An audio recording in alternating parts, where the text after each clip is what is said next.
Oh God, why does everything make a crunchy sound? Woo.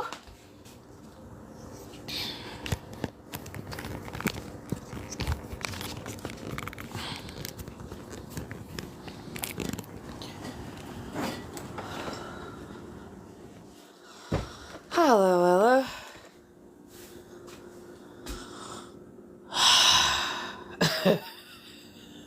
I have been so incredibly busy today in such a good way, but oh my God, I am so tired. Let me turn everything around so people can see it. Oh.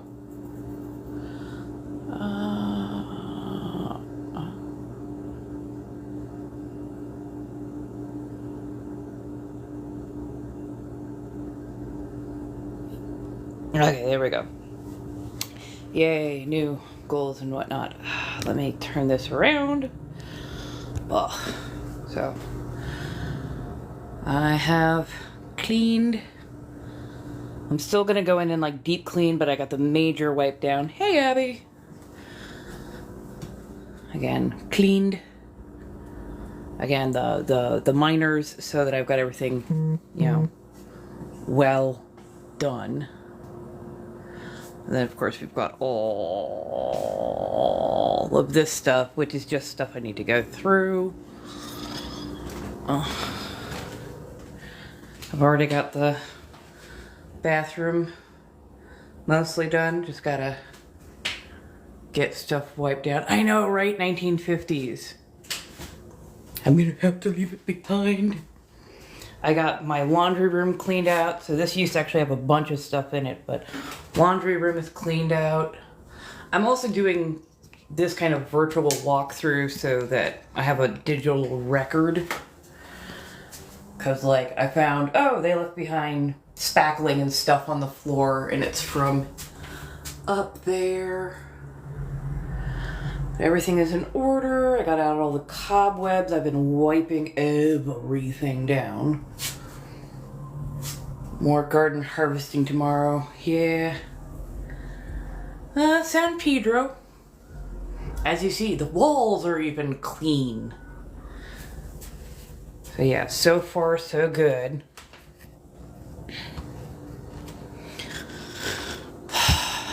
It has been so hard to let go of anything. Like, yes, I've purged a lot. I actually threw out quite a few bags of just stuff that needed to go. I think I need to start listing stuff to, like, be for sale. I know, I keep saying that, but getting the mental head wrap around that it's hard. It is so hard. Because it's like, I want to list it at a fair price, but at the same point in time, really? But I mean, maybe the new place. And I'm just like, no, get rid of it now. Because the new place needs to have a new look, new furniture, that whole thing. So, and I can't take my garden with me per se, so I've got to harvest everything out. There's a couple of pots that I'm like trying to put together so that I can like put them on the little landing. Because I want something. I gotta have some sort of greenery going. If not, I will go out of my mind. But, yeah, I am so tired. But, on an up note, on Hulu, I've been watching a movie called Slashback. So good. So good.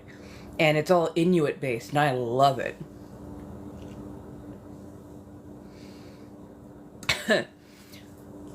It's one of those, I have a timeline, and I'm either going to be down to the wire, still cleaning stuff on my way out, or I'm going to be done like 4 days early going, anytime you can let me start moving shit in.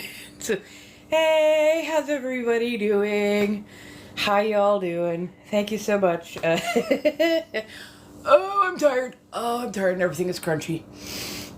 I already started harvesting out the garden. I got some really nice, a little bit of ginger, some peppers, a nice amount of sweet potatoes. I have to go like bit by bit. I'm trying to sift out some of the heavier stuff so that I can maybe take the dirt and stuff to like a local community garden.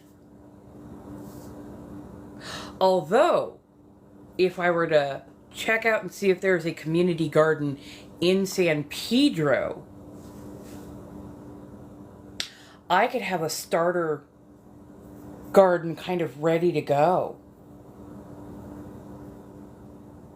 Now that's a thought. That's a thought. Sorry, I noticed somebody said something. My landlords are being dicks. Basically, they're trying to tell me that I've got to pay up the rent because I'm supposed to leave somewhere between the 1st and the 14th of December. They're like, well, you have to give us a 30-day notice and you have to pay up until the 19th. And I have no lease signed with them. I'm month to month at will. So why they think I am going to pay them $1,000 extra on rent for half a month, basically. Like, the fuck? You have nothing signed with me. They never presented me with a month-to-month lease to sign off on. They never got verbal confirmation. Like, I don't know what the fuck they are thinking. And they're like, Long Beach is one of those cities where we don't have to pay interest on your deposit. And I'm like, wow, you're just telling me that you're looking, basically passive-aggressively telling me that they're looking for absolutely every single fucking way to fuck me over on money.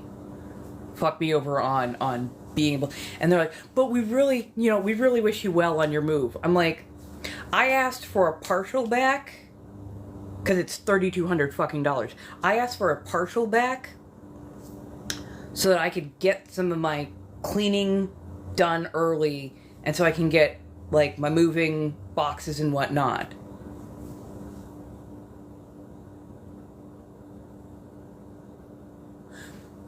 So, I've been checking California's state law, and they don't have... Well, I got a oral confirmation from the male landlord, the husband, when basically I had called the county housing board because I found visible black mold. And I had had trouble with leaks and stuff in this place before, and I had asked for inspectors to come in. I had asked them for dehumidifiers, and both times, oh yeah, we'll do that. That never happened. That never happened in 6 months. It did not happen. So finally I called in about the black mold because it was visible under my sink. And I got read the fucking riot act. You should have come to us first, and I can't believe this. You've really hurt my feelings and broken our trust. And I'm like, what trust? It took you guys 1.5 years to fix my front porch, even though it had a giant gaping hole in it and it was dropping tiles. To the point where I almost got hit in the head twice with tiles coming off of that overhang. So, of course I called housing because you don't fix things in a timely manner, and I could not be assured that you would take that seriously. Luckily, they did have to take it seriously because there was water coming out from underneath the sink. Turns out that there was a slow leak in the wall because of how old the fucking pipes are. So, yeah. But, like, they have been nothing but absolutely salty and bitchy and bitter. And I'm telling you right now, when they told me, well, we don't always find everything on the first preliminary walkthrough, so we have to hold that deposit for at least 21 days so we can make sure everything... And again, this is why I'm keeping a digital record of everything, because they are not about to fuck me for $3,200.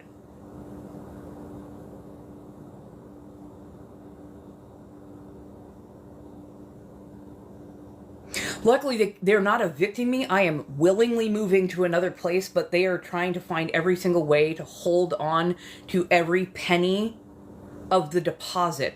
And I'm like, this house has been spotless the entire time. I love to do a deep clean every couple of months where I actually wipe shit down. And I made sure to note all of the cracks, all of the crevices, all of the things that weren't quite right with the building when I moved in. Because I'm just like, it's a nice place, but I want to make sure that nobody thinks that I cracked a window or did something that damaged the wall. Nothing. I kept like a record of a lot of this shit. So yeah. Sorry, going back to make sure I'm answering questions.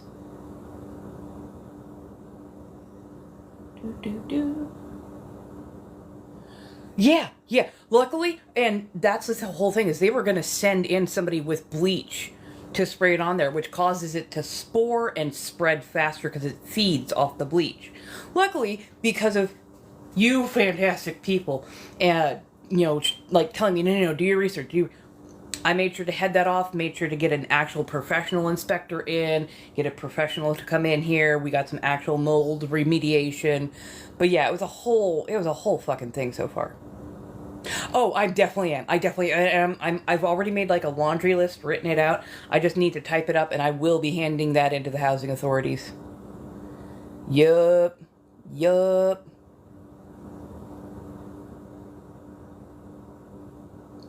They are. I can get a walkthrough like 5 days before I am completely out. And I will be doing that with them, but first I want to get everything like literally wiped down and polished up so they can't say, jack shit to me. I think I still have my leasing agreement.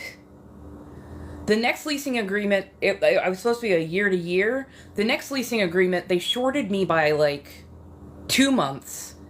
And then they just told me, oh, by the way, you're going to be month to month. But I never signed off on anything. Literally never signed off on anything.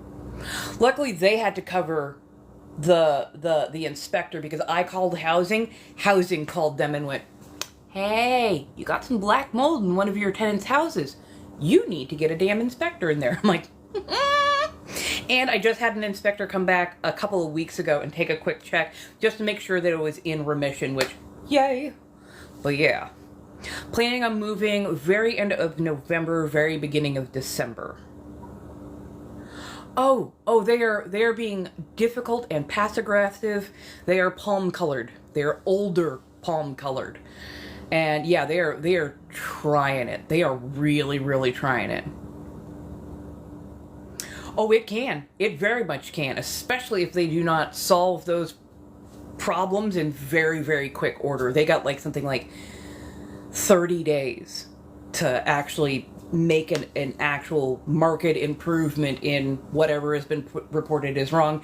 And the housing authorities take black mold incredibly serious because of how tenacious and how detrimental it can be to people's health. So yeah.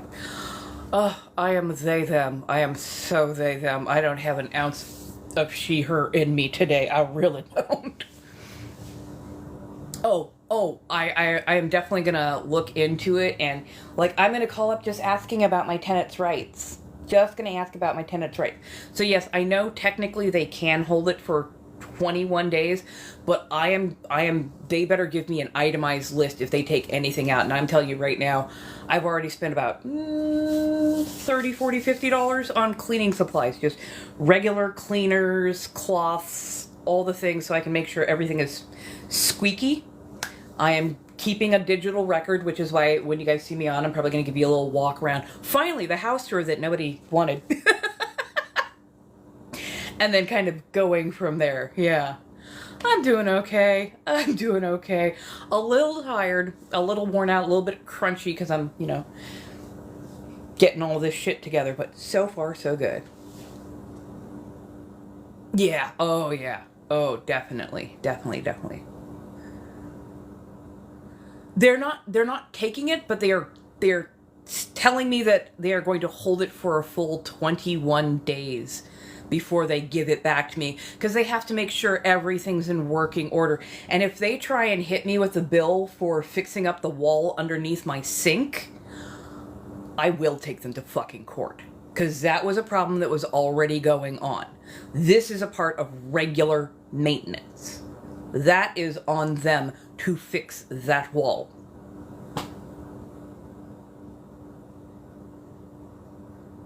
Oh.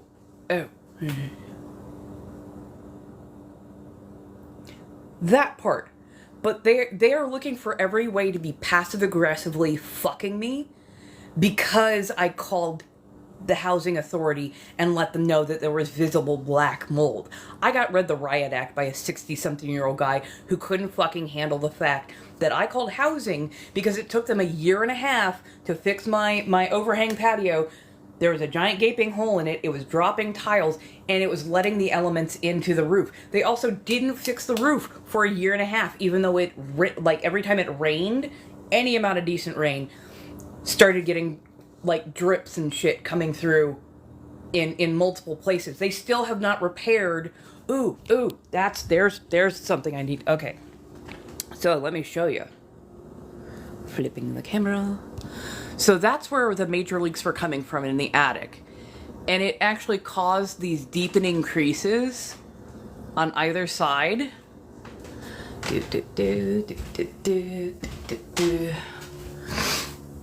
So that's the fix that they made, and I can see a hairline crack already starting to form around that vent.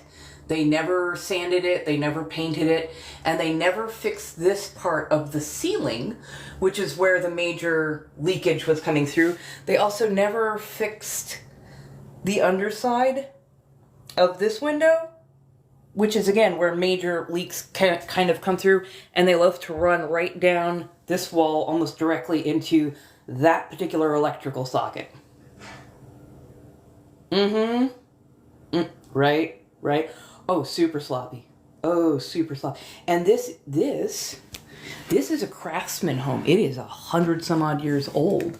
I mean, let me show you some of the other fixes, quote unquote. Like, this is the state of the wood. This is the windowsill, but this is the state of the wood. You can see the separation here, but also you can see the rotting there.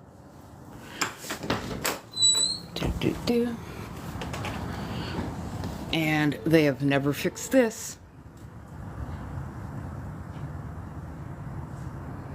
So you see it goes from being flush to being literally pulled away from the building.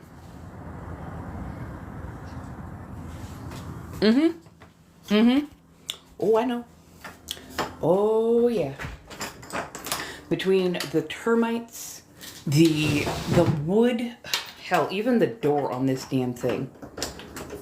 So this is a regular door. It does not actually sit flush with the threshold. Hey, oh, thank you so much. Welcome to the team. Notice that this is just regular ass paint.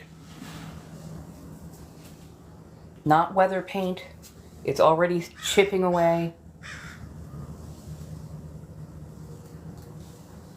Like, these cracks were already there. I actually put tape on the back sides of the windows to actually keep it from getting worse.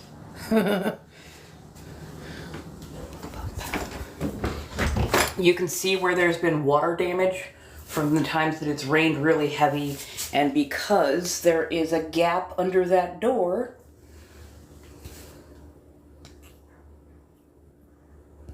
water comes in under it and soaks into the beams that are not, like, correctly treated. I know this shit because I used to watch This Old House, Homes on Homes, and several other renovation things just for fun. Just for fucking fun. So I'm just going, I'm a layperson, and I know more about this shit than they do. Hello! How's everybody doing? Jesus, that is aggressive. I have no idea why it's being so aggressive, though. Hello. How's everybody doing? I think this thing has lost its mind.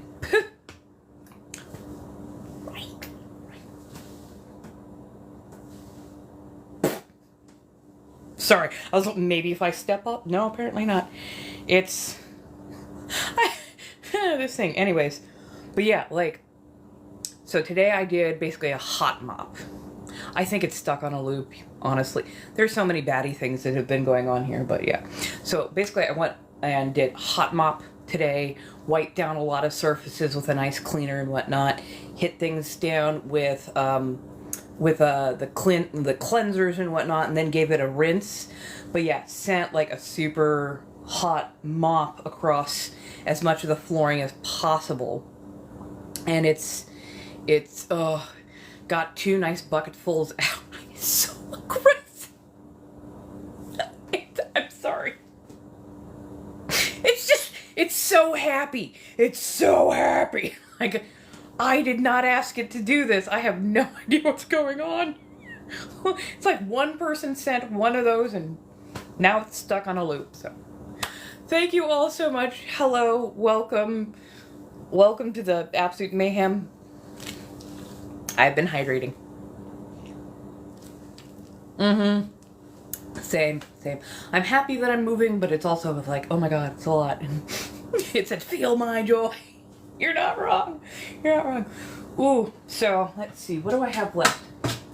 I think tomorrow I'm going to pick up some more file boxes and then just move all of my stuff that's in my lower cabinets completely out and then move everything that's still in the in there out as well. I think at this point I've just got to literally box everything, and then since I'm going to have a bit of time, because right now I'm not even worried about applying for anything, I am just in moving mode.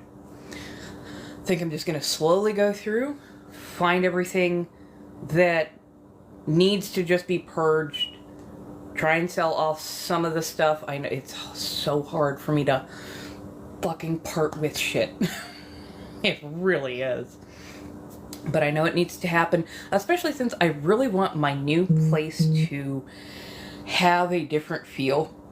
And part of me really wants to ask the new landlord or the new building manager, do you mind if I paint 1 or 2 walls in here? Just give myself some accent color, give it a nicer feel, so it's not all just, that stark off-white that is like landlord special. I have come to hate that color so much.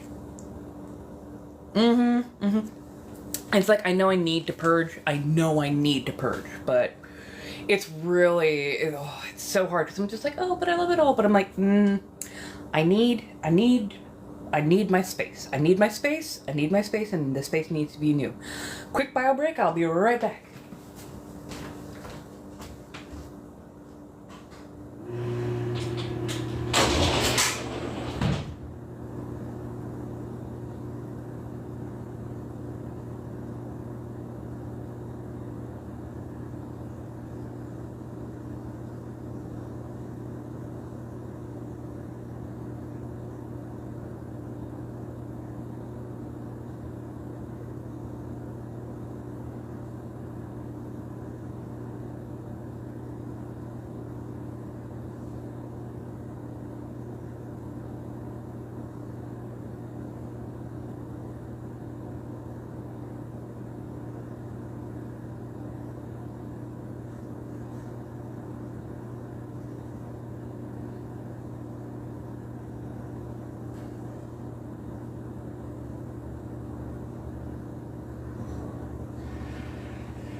Removable wallpaper. That is a brilliant idea. Oh my god, that is a really... I don't know why I didn't think of that.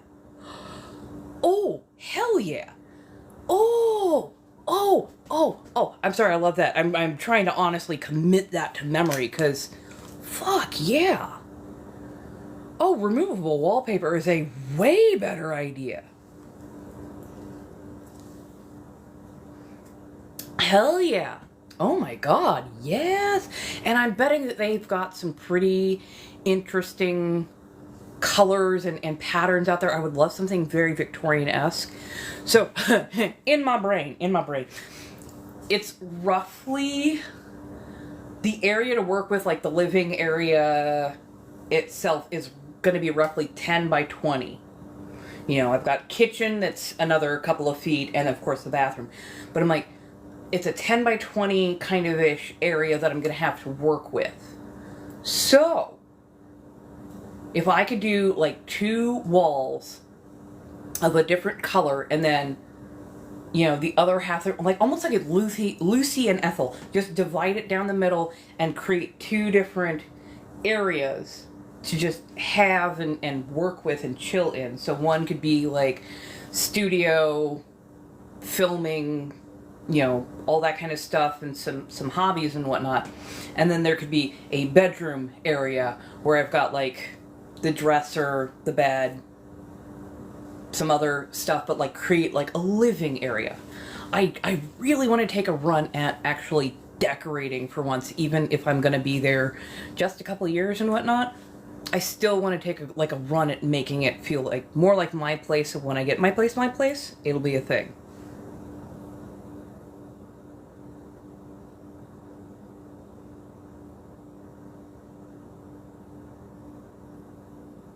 Fair. That's definitely fair. And luckily it's like an ecru, it's like an off-white, so it should be pretty easy to color match. I'll just see if it's what do you call it, water base or an oil base, because the oil base, the kind of shiny one, is supposed to be easy to wipe down, but not every place uses that. Mm-hmm. Ooh, that would be fantastic as a wallpaper. Honestly, I would love something that had like that very Victorian-esque feel. I don't know if I want to do red per se. I kind of want to do almost like a dark green. Not in the, I love the emerald green. I love the arsenic emerald green. But I think that like a deep green, like a deep olive tone, or a stormy sea kind of tone would be fantastic. Mm-hmm. Mm-hmm. And then that way, when I wear red, it'll show up against it, but it won't be too dark. But yeah, no, I have been plundering. What do you call it? Oh, plundering the FYP of how do I decorate a small space to make it look goth and kind of fun. And I'm like, okay. And definitely with a studio apartment, you have to work with the vertical space that you are given. So that's going to be the interesting part, is working with the vertical space that I am going to be in. Right. And I'm thinking something that's closer to like this or darker, like that really dark green, like that dark olive green. Because this would be annoying as fuck very, very shortly. But yeah, I'm just like, I have some ideas. I think I can take the grandfather desk with me, though I am still kinda... I'm on the fence about whether I want to take it or not. Oh, and since I have to take the garden, I can ask them to take the shelving unit out, because I've got racking that I can go ahead and put in. If I get those cleaned off now, and we can get those out, then I don't have to worry about the bullshittery. Sorry, out loud, running through my room. Yeah. I think I'm gonna use a combination of those, like the screen room dividers and book shelving. To me, that is like the right balance for everything. Is the screens, those beautiful foldable room dividers. Honestly, I also really want a canopy bed frame for my queen. That way I can actually do my own curtaining and like have a more cloistered area for me to sleep. I want to hang basically black curtains, not perfectly black, but those nice sheer black tulle curtains. Maybe do a little fun, decoration around the top of it and whatnot. And then install, not sure exactly how I'm going to do this, but once I get it, it'll become more clear. But I want to install basically crossbars on one side of it just so I can put certain things there that I want to be there. Unless I can find some things like a really good headboard and then a floating shelf. But yeah, I'm just like, I want to create. I've got plenty of materials. I just literally need the space and that goddamn deposit check back. Because once I have the deposit check back, I can get a few things facilitated with that. Because it was $3,200 fucking dollars.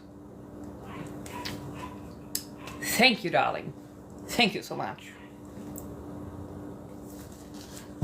It's one of my favorites.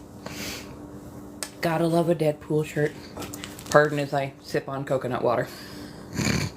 Which I cannot seem to drink coconut water that is in like bottles or if it doesn't come from the coconut, my brain just goes, the water tastes off. I'm like, it's fucking coconut water.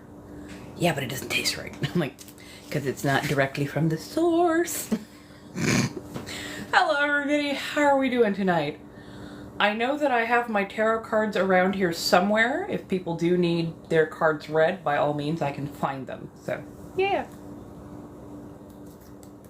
This is really, really good for you. It's good hydration, plus it has some of the minerals and other stuff that you need that you tend to sweat out. Where did I put? Oh, there it is. I found it. But yeah, just, oh my god, so much stuff that needs to be moved and purged and all of whatnot. I've already gone through 2 of these. It's the watered down version. I literally made it the watered down version, but like, yeah, I've already been through 2 of these cleaning. Because I will be damned if you think for 1 second my place isn't sparkling. I will make it so fucking clean. I'm doing good. How are you doing, Armand?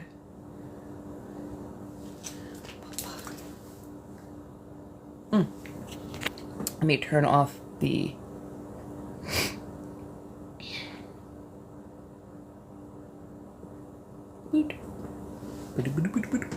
Hello, everybody.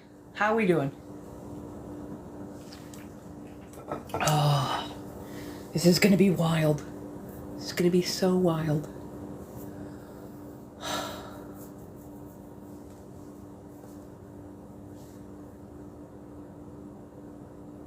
Sorry, my brain is working. Full pace.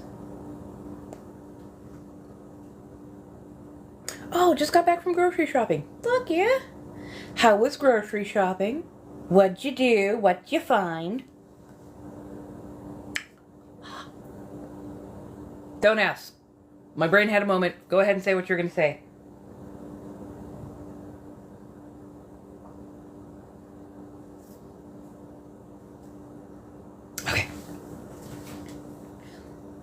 Had this moment of, oh, I could use the upper portion of the grandfather's desk on top of my, what do you call it? On top of my turn of the century trunks as, and create basically a nook. That could be interesting. That could definitely be interesting. And if I put like a little fold up desk in there, I could have a place to do crafty, but also walk away. Things are going to have to be, modular. Ooh, dinner at Chili's. Fuck yeah. Fair. I picked up little bake trays. So I can do, I really want to do a cranberry yam dish that my family has done forever. But I kind of want to do like a green bean casserole as well. And so I think I can take some heavy foil and like make dividers and then bake 2 dishes in one thing. After which I think I want to do quail, maybe some mashed potatoes, and some baked mac and cheese. Right. Because I'm a singular person, and I know I'm not gonna want to like make an entire turkey dinner, because that would be just way too much food, especially if I'm gonna be like moving the next day, kind of thing.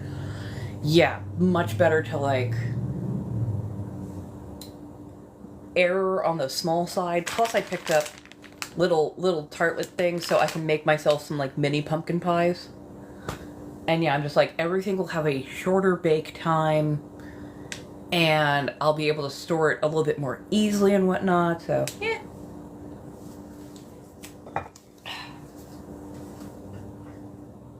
Oh, yes.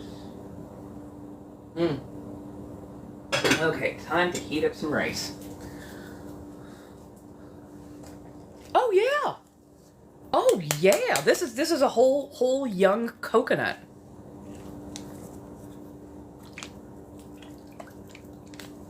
Yeah, it's a whole young coconut.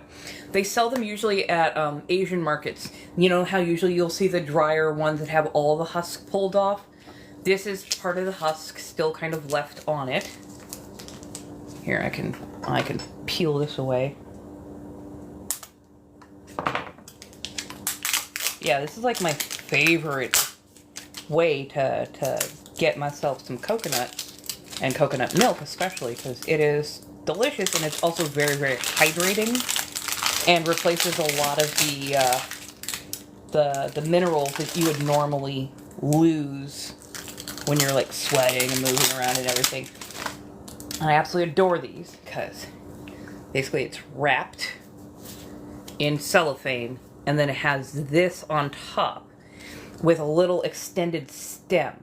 So basically all you gotta do is flip the whole coconut upside down and slam it into a very solid surface, aka cement, sidewalk, or a really nice hard countertop.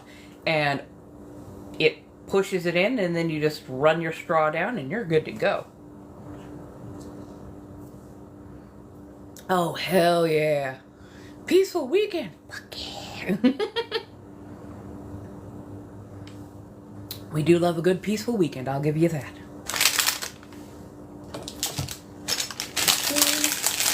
Oh, that's right.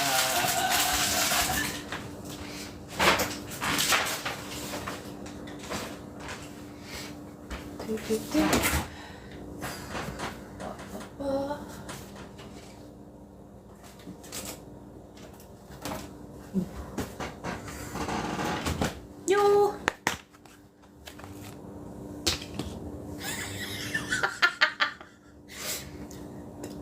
Desiccated coconut. I can't eat desiccated coconut to save my life. It's like chewing the most flavorful but most awful texture of paper. I can't stand it. Coconut water, love. Super like young coconut flesh, I like. It's very creamy, it's very soft. But like when coconut has like matured so that it's much lower on the milk and much higher on the meat, it's like chewing on an unripe Brazil nut. It does not have a good texture for me. For me. I'm a texture queen. Can't do it. It just Closest you can get is young coconut and coconut water, coconut milk. I'll drink that. I cannot do coconut. Although I'd love to try sprouted coconut, because apparently that has an even more different texture than anything else you've tried before that. So I would love to try that, but you know. Right. Every now and again, you just gotta retry something. I keep retrying certain foods as well. I'm just going, nope, I still hate it. Because I used to hate mushrooms, but now I actually like mushrooms, so go figure that one.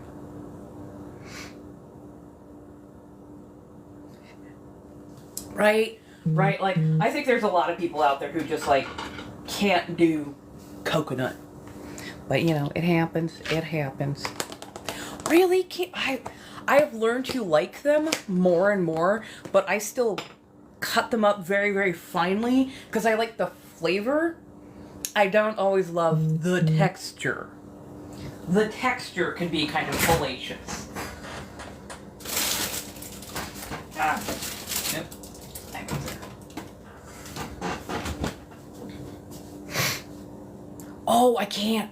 Oh my god, I wish I could, like, I've tried shiitake so many times, and every time it gives me an upset stomach. Oh my god, I can't. I just can't. Woo.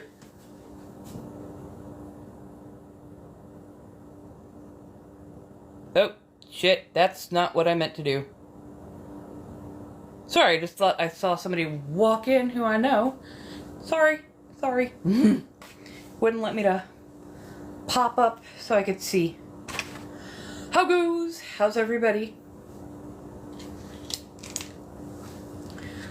They've been fidgeting with buttons and stuff on here where you will touch something and something will pop up and you're going, that is not what I was asking for. I'm just asking to see a bio here and not meaning to.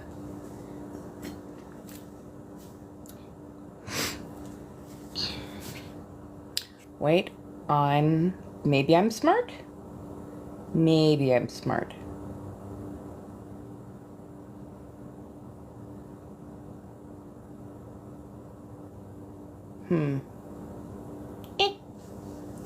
Hello.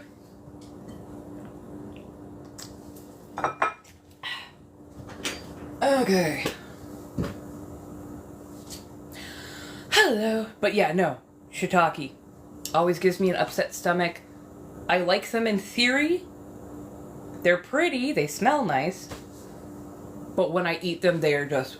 Nope. I might. If I can find my chisels and hammer. Because yes, it practically takes a chisel and hammer, or a screwdriver and hammer to get into the damn things. At least when they're young. Pretty simple.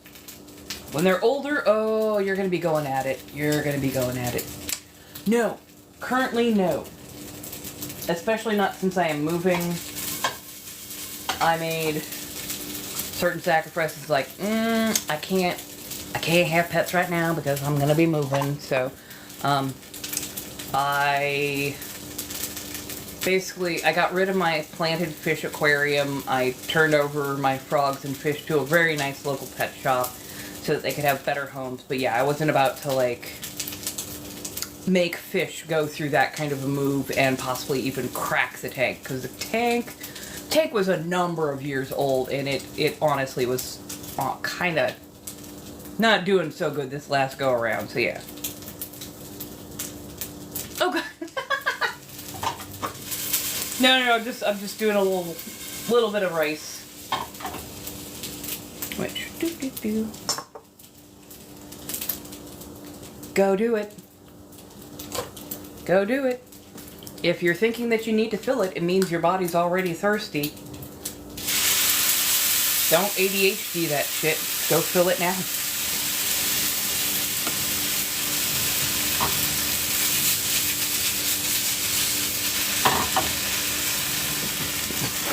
So says I. Ha ha ha. Okay, no worries. We'll still be here. We will definitely still be here. 4:44.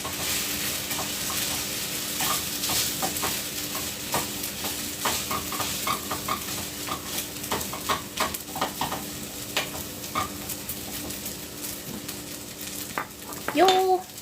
Hello.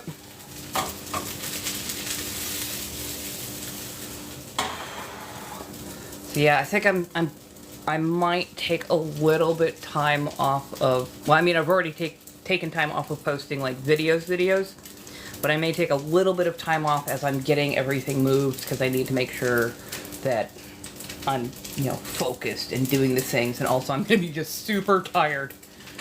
Oh, goodness. Heating up a bit of white rice, I'm going to be putting some, slow-cooked pork belly over it.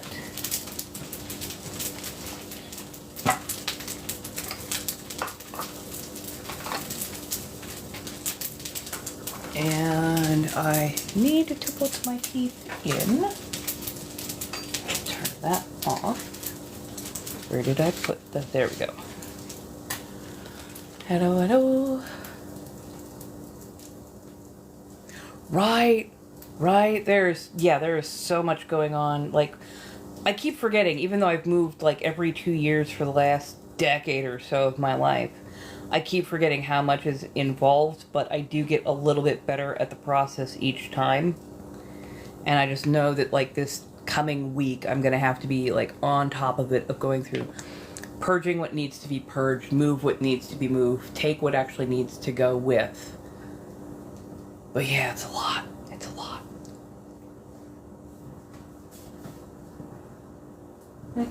Oh, there it is. I'm like, I just got that in my hand.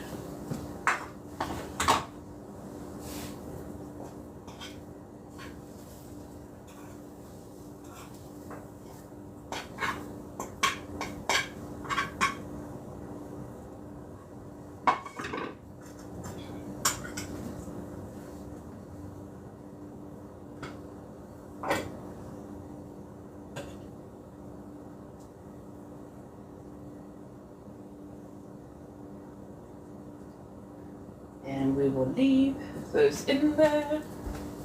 Got some potatoes for a bit later on. Turn that off. Cover that. That's good.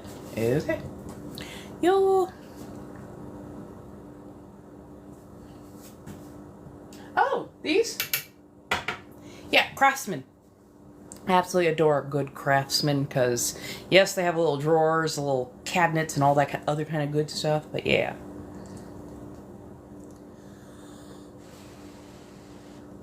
Slow cooked pork. Slow cooked pork belly, actually, I should say so. Uh-huh.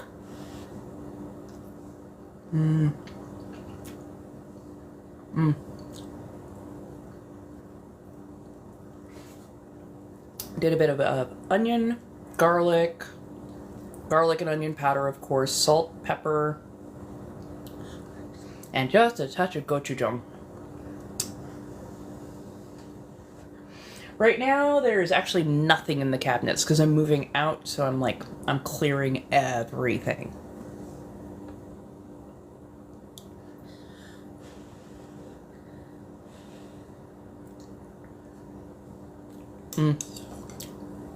How's everybody doing tonight?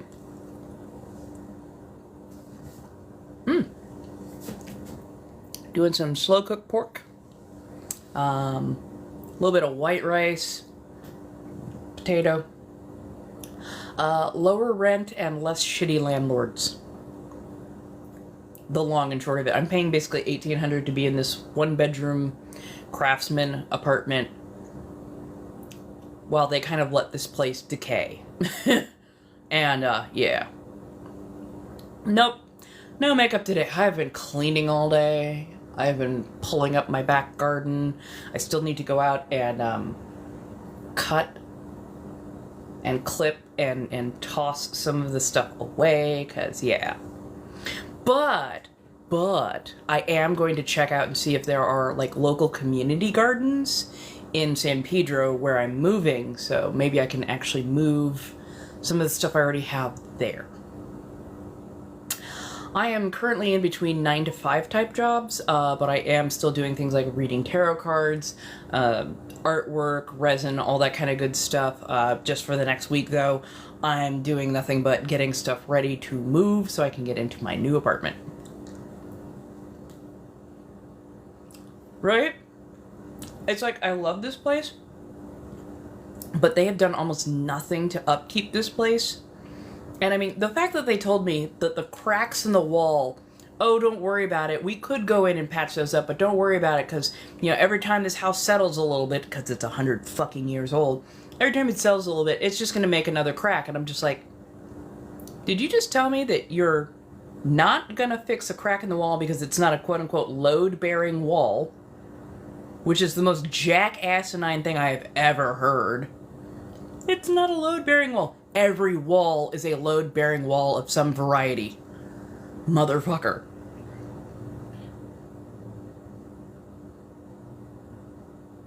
Oh! I mean, maybe. Maybe.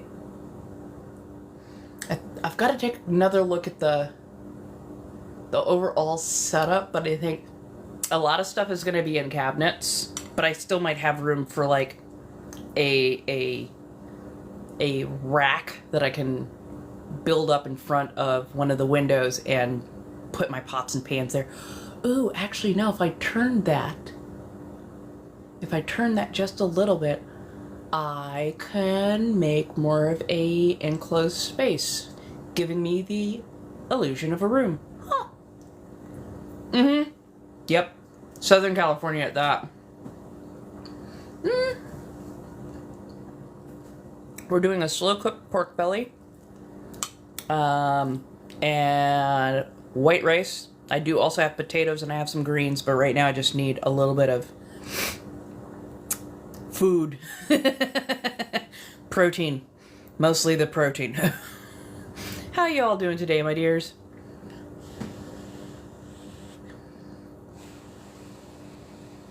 Hello, hello.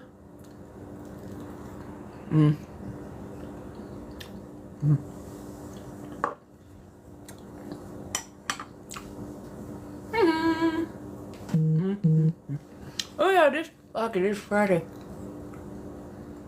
Oh my god.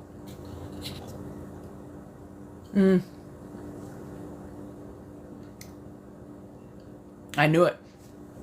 It's one of those things. It's like, you know that when you have that timeline, you're like, oh, it's going to take forever. And it does feel like it's taking forever. At the same point in time, it feels like it's flying by. Like super fast. So it's like, well, yeah. Shit. So same time next week, I may be already moving shit in. That's gonna be wild. That's gonna be so wild. I can do this. I can do this. I can do this. I can do this. I'm happy, but I'm also so clenched. Like, I'm a person who loves constant chaos and change, and at the same point in time, I get very into my routines. And now it's like, this is a brand new place. I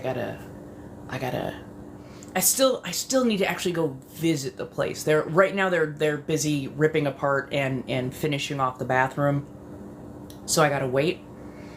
But oh, I can't wait to like actually step foot in there and get like a little bit of a better idea of the space.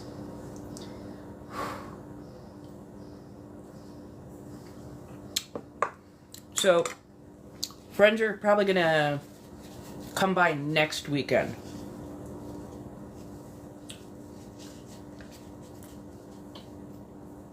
What I'm hoping is to get the go-ahead to start moving stuff in, like on the 28th, 29th, basically next Friday.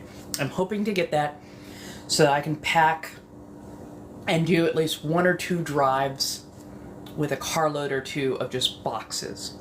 And that way I can get the boxes in, put those in the middle of the floor, get that squared away, and get a lot of my like kitchen stuff put where the kitchen stuff needs to go. That's what I'm hoping for. And that way it'll make it easier, quicker, nicer, just, handled, good, gone. And then for the major furniture, have people come in like Saturday or Sunday and help me move the major furniture. I think I'd like them to come in on Saturday. That way we can move everything and everybody has Sunday to recover before they have to go back to their weekday jobs, as it were. Right. And then I love the fact that somebody said removable wallpaper, because I should probably price that, see how much that is, and kind of go from there. Because I want to be able to change this space and make it a bit more my own. But yeah, I've already taken down so much of my artwork. It feels so just weirdly bare in here. And I'm like, I'm not mad at it. It's just weird. It's just odd. Yeah.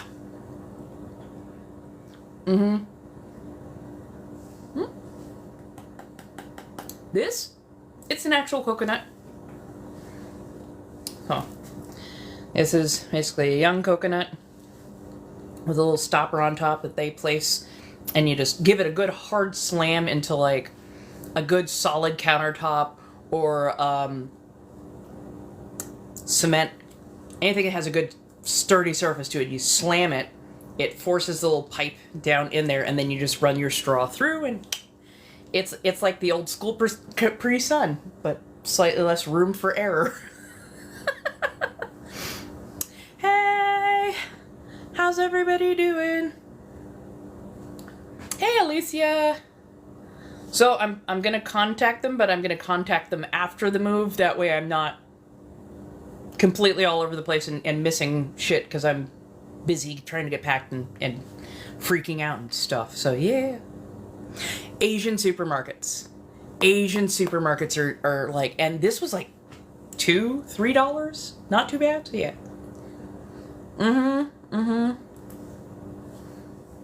It's completely valid not to like something. It is totally okay not to like something.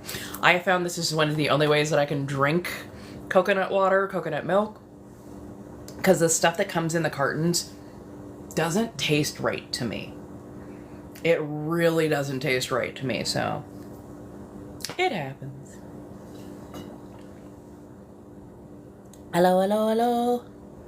Yeah, moving possibly starting very end of next week.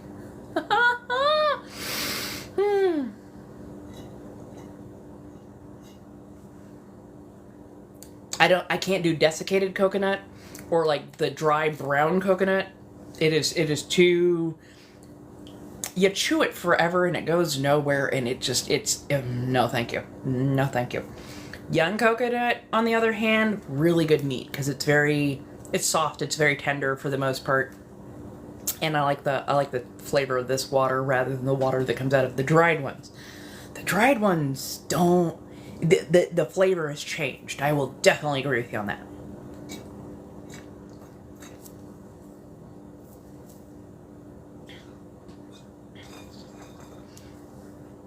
Also do recognize that if you drink too much coconut water all at once, it does act both like a diuretic and like a very mild laxative. So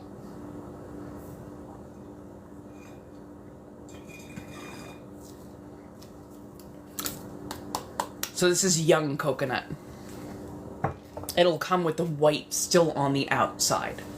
If it has been peeled and it's that dry brown, it's an older coconut.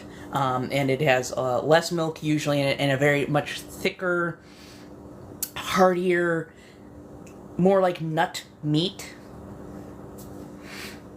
And I can't abide by that texture. I can't. I've tried so many times. I'm like, nope, it's not for me. It's not for me.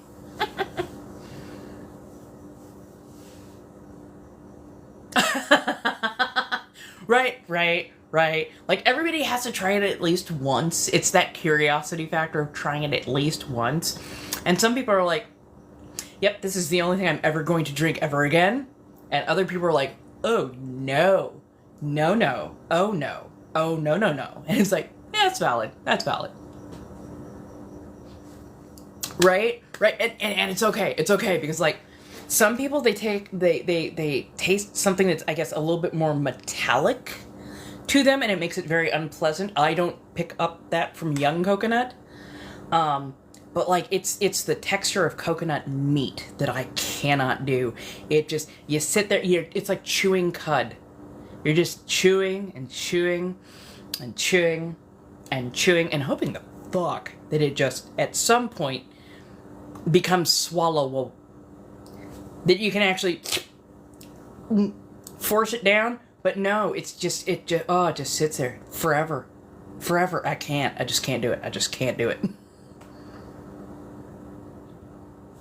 Right?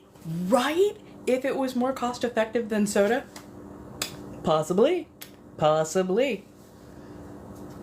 would honestly have to, although you can pry the caffeine-free sodas from my hands when I am buried deep underground. The H Mart that I went to was carrying caffeine-free Pepsi, and it was $2 cheaper than all the rest of the soda. You better believe I bought a case.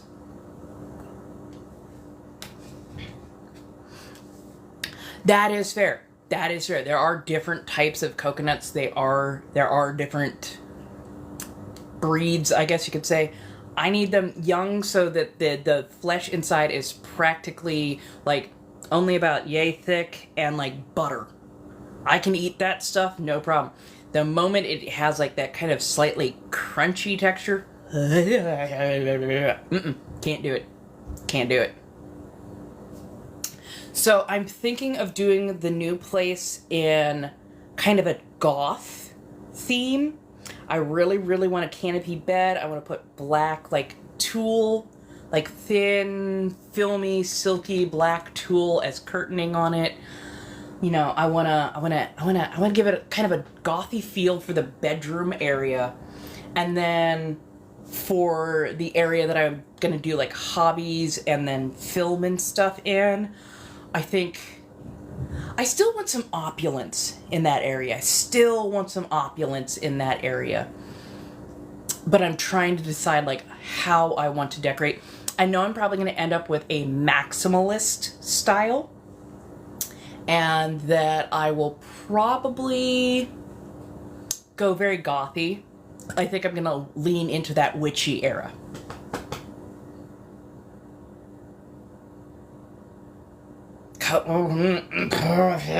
You said dry and coconut and no thank you. I will still defend your right to eat it. Just me, it's the texture. I cannot do that texture. That texture is just hellacious. Can't do. You were never a fan of seafood. Oh my god, I could stuff myself stupid on seafood. Hey! Fuck yeah! What'd you get from Waffle House?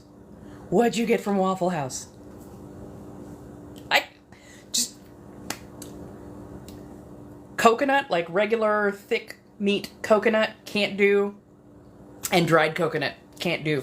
Young coconut flesh and coconut water, I can do. Like, all day, every day. Thanks. I mean, I look roughshod and I feel roughshod, but I've been cleaning and harvesting and... Ooh, that's right. I don't think I showed any of you... Where did I put that? Where did I put the... Okay, now I gotta find it because oh.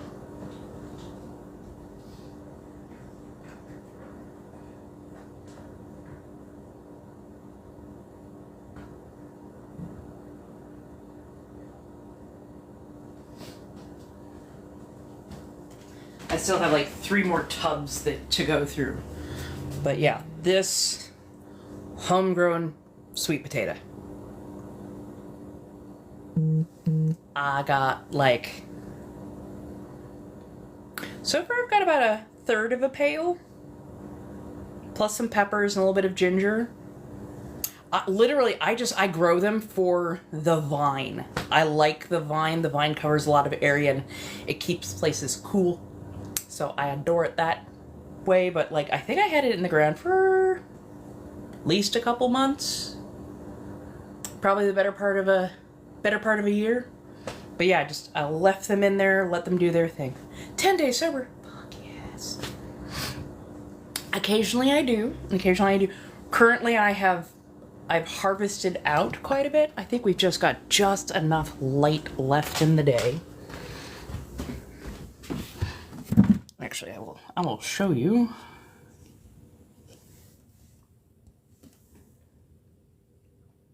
So yeah, those are my sweet potatoes. Right. And I like gardens that you can kind of set and forget, which is what I did with my container gardens. Yeah, coming out here barefoot, because that's always a good idea. But yeah, like... I still need to harvest out this one, and then the one next to it has a bunch of stuff in it. But yeah, tore out a bunch of the vines so far.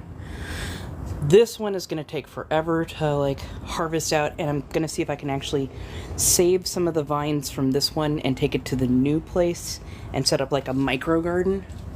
I was sort of able to save my strawberry plants, but of course right now they're in shock, so gotta deal with them.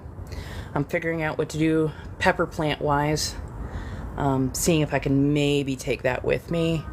I still have to go through and process out all of my green leaves and my parsley roots and that kind of stuff.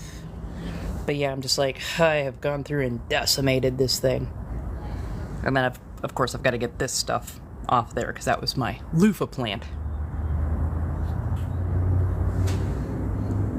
But yeah, lots and lots and lots of stuff to do. And I'm making sure that everything is sparkling clean when I leave, because fuck that noise. Oh yeah, when I learned about container gardening, especially since I keep moving like roughly every 2 years, and I have to like replace the tubs every couple go-arounds, it's so easy to take those tubs. And yeah, so basically you drill drainage holes in the bottom, and then the next tub that you set in, you put 2 drainage holes about an inch up from the bottom or so.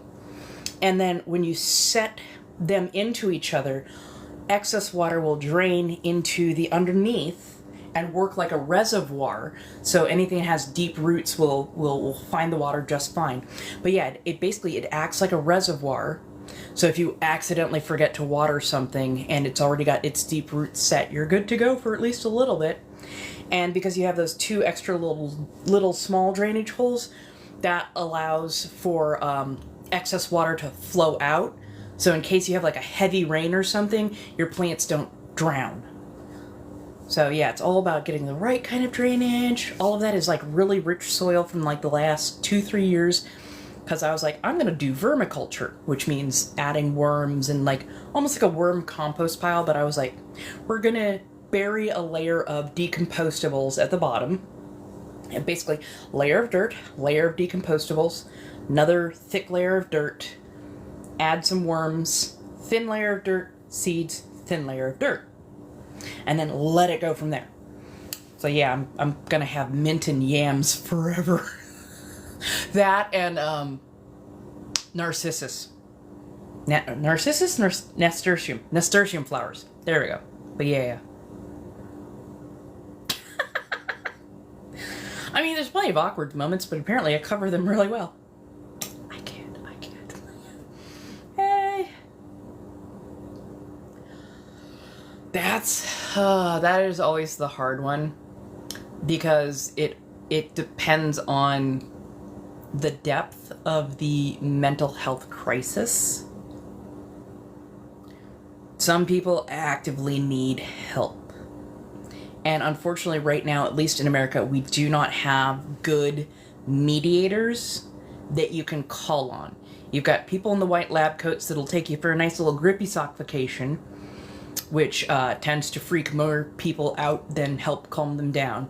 And calling the police is so wildly unsafe for anybody who is having a mental health crisis. It's not even funny. Hey, Lou May, how you doing, my darling? Yeah, mostly if you can be there for them, or you know somebody who can be there for them and talk with them, that is the first step. That is honestly the first step. But yeah, just be careful. Be careful on ever calling police. They are actually like the last people you want to ever call for somebody having a mental health issue. I'm doing okay. I'm getting things packed up, and I want to pull everything out of boxes and just go through and purge again. I'm trying so hard. There are definitely days that I can feel that, you know. But you keep trying. Because things do change, but honestly, when you're in crisis, everything is about that far off of your face. So it can feel like there is just nothing beyond that. Like, I honestly have that quite often, where I'm just like, does it matter if I make it through the next day?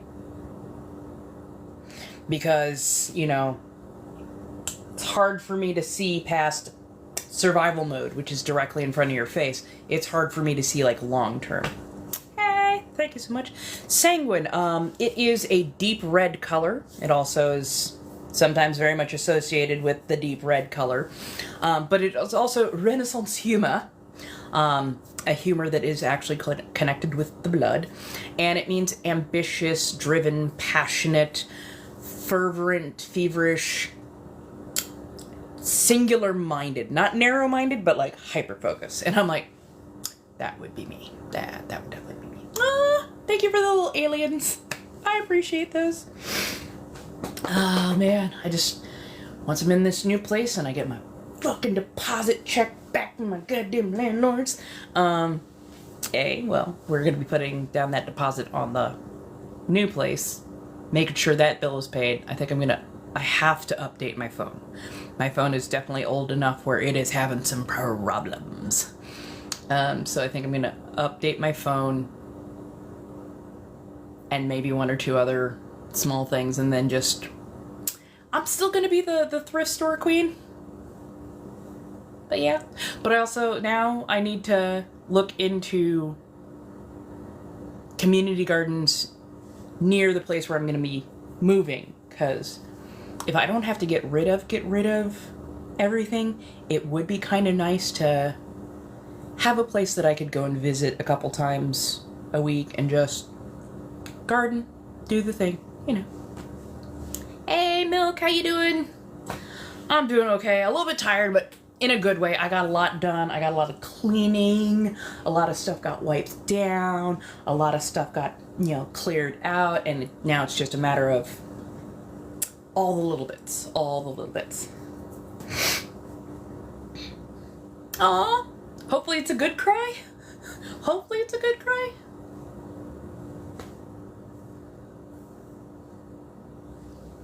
Right. That part. I'm just like, oh. I mean, I guess let's find a good reason. Woo. Oh, I'm out. I'm out.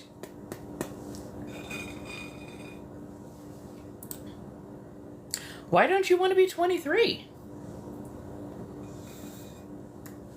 Just wait. When you hit 30, 30 is the beginning. Oh, thank you. Oh my God, I really appreciate that. Thank you so much for the manifesting. I feel that we are. Thank you, thank you, thank you. Oh, honey, you don't want to be 9 again. You don't want to be 9 again. You think you want to be 9. You think you want to be 9. Remember, at 9 years old, nobody listened to you. Yeah, they left you to do your own thing for the most part, and you could pretend, you had hopes, you had dreams. 9 wasn't horrible, but 16 you can just about drive, and now you have crusty old men hitting on you, going, "You're so mature for your age." Sir, I'm pretty sure you're collecting Social Security and you should not be talking to me because I'm a high schooler. And I'm pretty sure you're my principal. So maybe no, Boundary lines, yeah. Right? Like, looking back and realizing that you were being groomed, you're like, oh no. You're like, yeah. I didn't miss that. But no, like, 23, I definitely had the energy and not all of the brains. So that could be fun. But honestly, when I got to 30, I was so thankful because I really stopped giving a shit what other people thought about me. 30 is when I really started developing a personality and an identity outside of what other people wanted. And when I hit 40, ooh, it stepped itself up a notch. I'm like, oh, I really don't give a fuck. I truly don't give a fuck. Because I'm 40. I am a whole ass adult. I don't have to listen what somebody else thinks about me, especially not men. Ooh, when I stopped giving a fuck about what thought, the freedom, the absolute freedom, because all I could do is look back over the last 40 years and gone, you were wrong. You were wrong every single fucking time. You said that nobody liked this body shape. I have found so many people who love this body shape. You told me that if I was strong-minded, if I was independent, if I, beat the boys at their own game, that I would never find romantic partners. I have found plenty, but I have also realized that I can go without their company, and oh my god, the peace of mind that I live with is so gratifying. Because living with some of them, I'm amazed I haven't worn orange. But yeah. It's more to avoid the algo rather than anything else.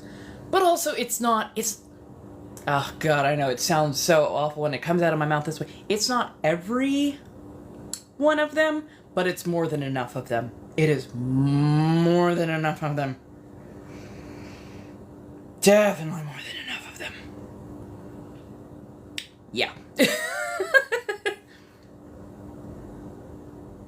And they're 18. Think of how little life they can even remember. Most of them don't even have fully formed thought processes of their own.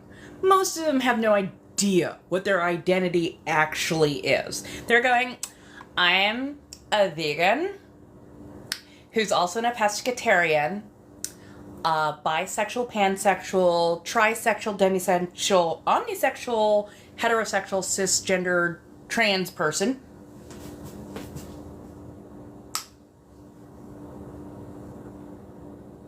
What? What? And they're like, they use all of the things, because right now all of the things are brand new and they feel connected to all the brand new sparkly shiny things. It's gonna take them a few years to go, okay, I'm definitely demi. Ooh, but I am definitely not hetero. It's like, yeah. Right. And like, I do love younger people, but there are sometimes I'm just going, I'm not even gonna yell at them. I'm gonna wait. I'm gonna wait 2 weeks because it's gonna change. I remember being 18. Yeah. Thank you, Milk. Oh my god, that was a fun ass teddy bear. Oh my god, yes. Thank you. Right. Well, and the fact that they call you old, just look at it and go, and? Are you mad that my brain is almost done forming so that I can have a whole thought process of my own that does not originate from my friends or a podcast? I'm old? Okay, I'll take it, because guess what? I can rent a car and drink legally.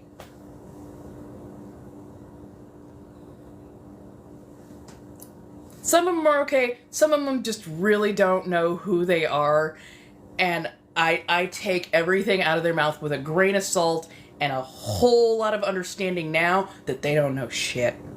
They don't know shit. Right? Oh my god. When you start coming to realizations when write and rent a hotel room. Yes, that part. You're like, yeah, I've got responsibilities, but I can also make decisions. And decently well-informed ones at that. So, like, I have gotten so many people going, oh my God, you're old, you're old, you're old. I'm like, yes, I grew the gray myself. I have experience. And if you think you're not going to make it to where I am, well, I mean, some of you won't. Just statistically speaking, some of you won't. But those of you who survive, guess what? I'm your future, motherfucker. Right? I can buy alcohol. Let's go.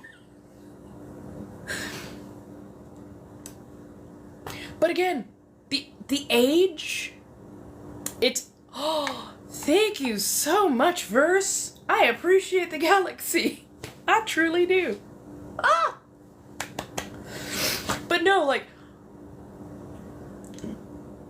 the myth of you always have to look young and be young, I'm just like, who told you that? Who told you that?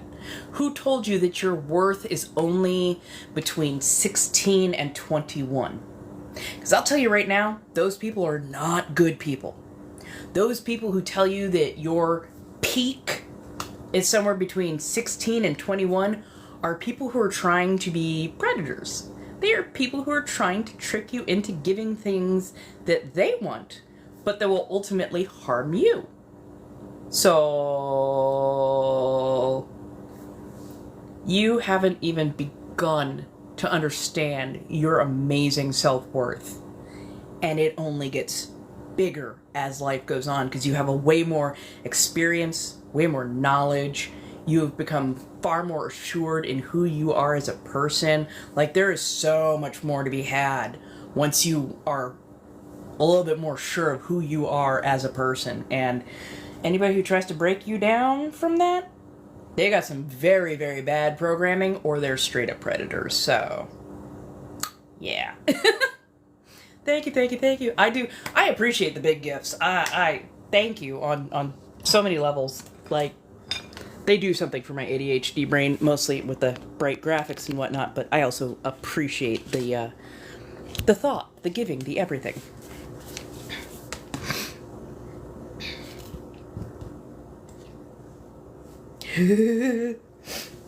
I was very acceptable on a lot of things. I represented my family decently well. And then I recognized, as I got older, my family was shit. Especially my parents. My sibling, they were just my sibling. They turned out to be not so great later on, but in a minor way. My parents, on the other hand, I'm just like, the amount of damage they did. The amount of damage they did was honestly... Wow. Like, wow.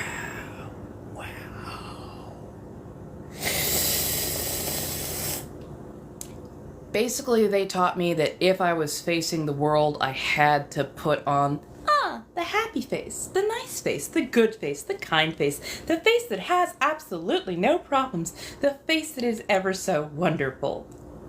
And if I was going to suffer, I needed to suffer in silence, alone, where nobody could see.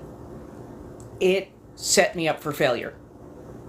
They made me, I am independent as it is, and they made me independent to a certain level, but then everything past their level of what independence should be, going out, finding a job, applying for grants, for loans, for, this, that, and the third, like actual adulthood stuff, they never taught me.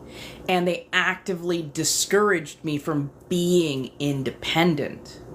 They actively, like, if I went out and I got a job that was going to have, like, more than, like, 15, 20 hours a week, no, that's going to cut into your schooling time, and we're paying for your school. So unless you want to be paying for your own school, as I am in the middle of a bachelor's, you better find a job that doesn't go past X many number of hours. And you better find it in this particular field and realm, and you better be in the house by, like, 10 o'clock, even in my 20s. Okay, almost well into my 30s, honestly. But yeah, like, they did all of these things to really hinder and hamper me. And even though I've been away from them now for almost 8 years, it'll be going on 8 years in 2025, I am still unpacking a lot of that shit. I'm still unlearning stuff that they literally beat into my head for like 30 plus years. So yeah, no, trust me. You can always represent your parentage well, but when you learn who you are as a person and you learn how to express it, so much better. So much better. This is why I'm finally pursuing my dreams of doing certain things that I know for a damn fact would definitely catch hands if I was still under their clutches. It's the best way I can describe it. But yeah. Hey everybody, welcome on in, come on in. How we doing today? Goodness, pardon. ASMR. Pardon? Goodness.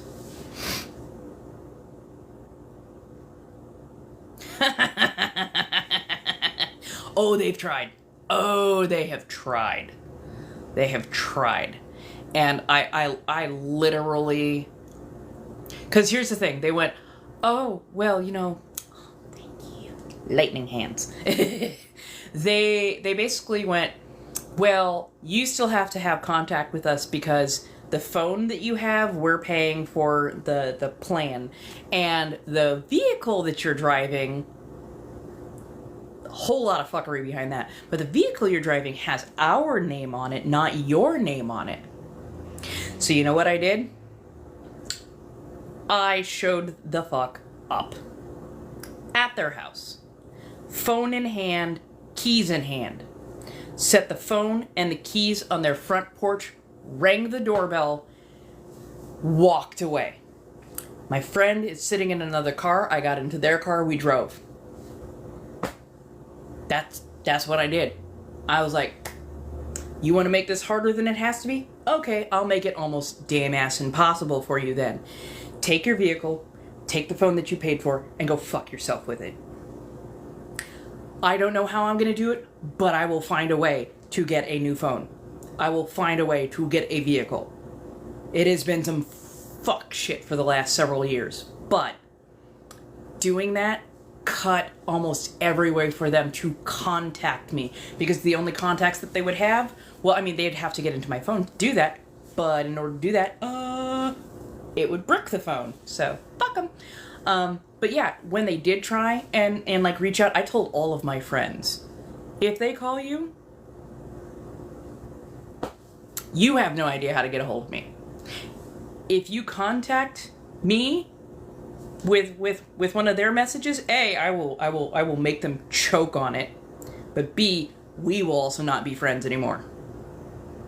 And all my friends went, yeah, your parents were absolutely fucktastically awful to you. There's no way in hell we are going to give them a line. My brother, my sibling, was able to get in contact with me, and I pretty much sat and talked with him for a few minutes, and then very, very succinctly told him, our father was a monster, and our mother enabled that shit. I don't care about either one of them, because they clearly never cared about us. So unless they are passed away and I need to help you do paperwork and take care of that shit, I don't care. When they pass away, by all means, contact me. I will take care of paperwork. I will take care of whatever needs to be done in that particular regard. But other than that, do not contact me about them. Ever. Ever.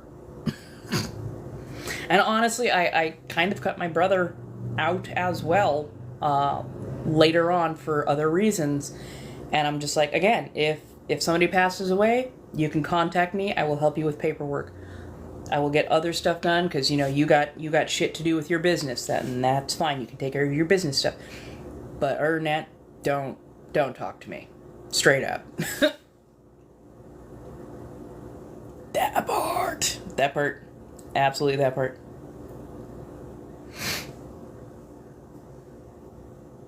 Ooh, I would have lit somebody up for forcibly contacting my friends. Oh my god.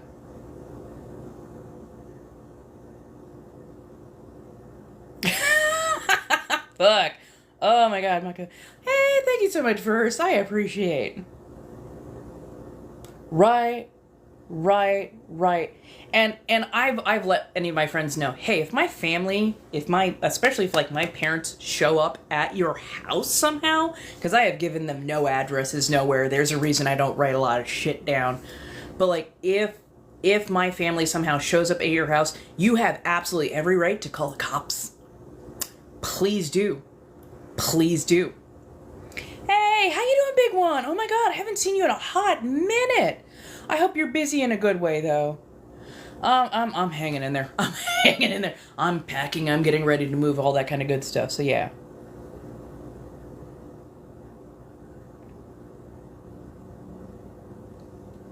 I mean, in some respects, that is reasonable, especially if they're going to be out for the night and clubbing or out having parties and whatnot. It is nice to have a location for obvious reasons.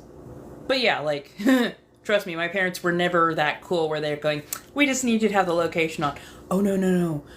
They thought at 37 years old, when I went to a Halloween party that I had already cleared with them weeks in advance.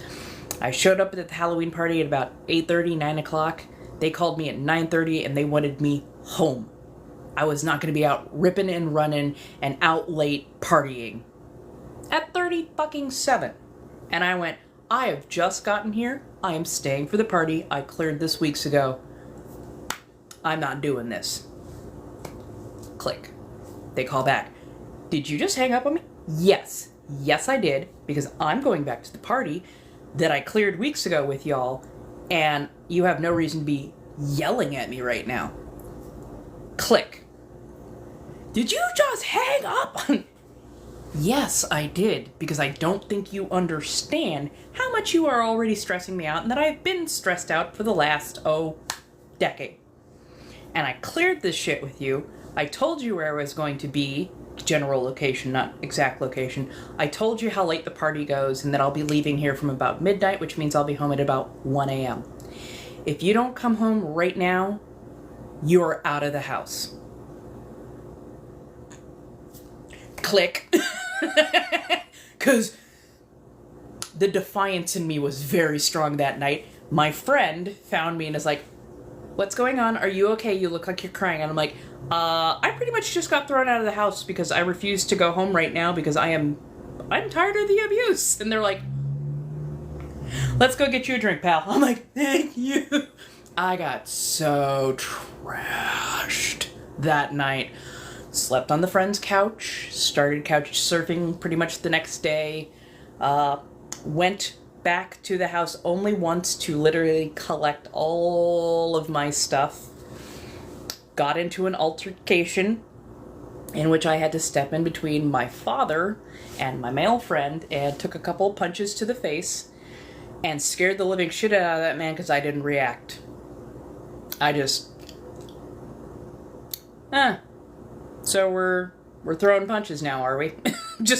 And he's like, oh, fuck. He, like, you could see the look of, oh, I fucked up. This one took a punch to the face twice and didn't flinch. Like, yeah, all those martial arts classes that I took and all the beatings that you gave me pretty much made me badass numero uno, which is weird in a lot of ways, because this is not where I thought my life would be. But here we are. And literally, he told the sheriffs got called, of course, because my friend is very white presenting and didn't quite understand. Cops show up. And he said that I threw the first punches. And that my male friend is willing to lie for me because we must be having relationships.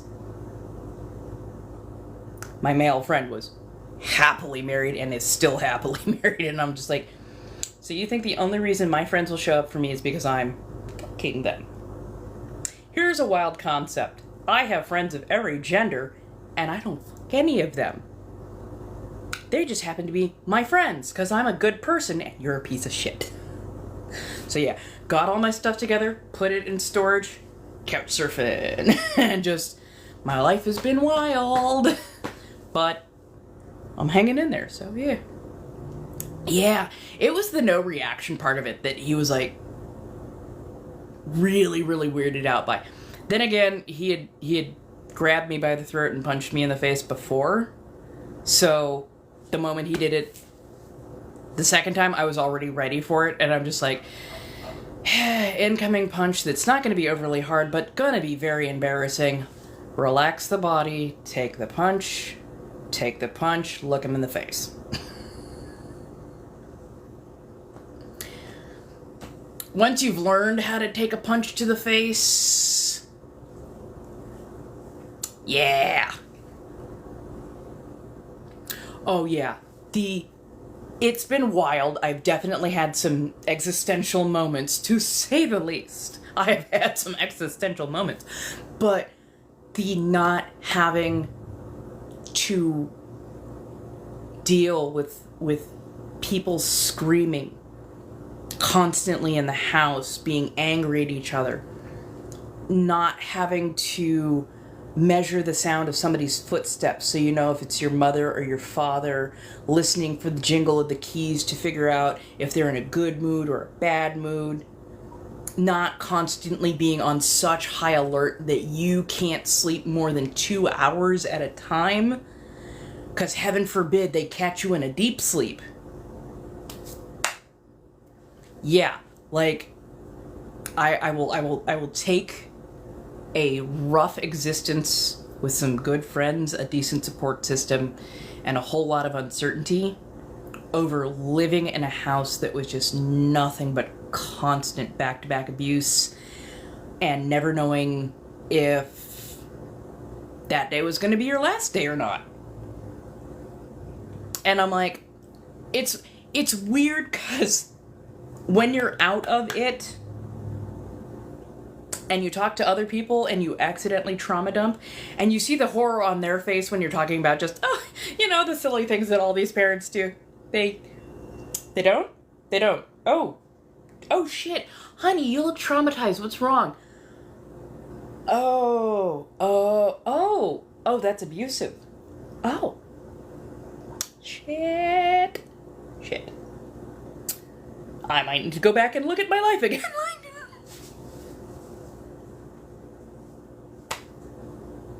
Sometimes looking back, you unlock a memory and you're just like, that was not good. Oh. It's always wild, because yeah, like, when you learn better, when you know better, sometimes you go back and you look at shit and just go, how did I think this was normal? How did I think this was normal? But it was normal because that was your life. That is what you had to do in order to survive. And honestly, if you didn't, if you thought about it too much, you would have driven yourself up a wall and possibly into a grippy sock vacation. But yeah. Like, looking back, I don't remember most of my childhood. I've got like little, if I concentrate really hard, I can get like little snippets, like little movie reels of my childhood. But for the most part, I don't remember, especially not good memories wise, I don't remember most of my childhood. Bad traumatic memories, if I'm not careful, I can step on one hell of a landmine with them. I remember those with all 5 senses and it's not good. My brain goes, oh no, we're turning that shit off. I'm like, is that why I don't remember? And they're like, yeah, you probably don't remember because there was a lot of trauma and shit going on, and yeah.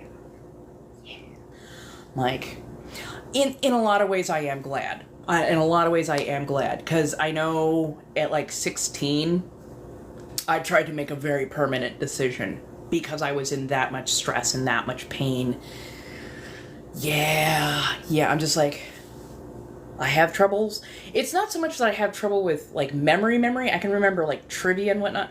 I just sometimes have trouble remembering joy. And I know that sounds so severe.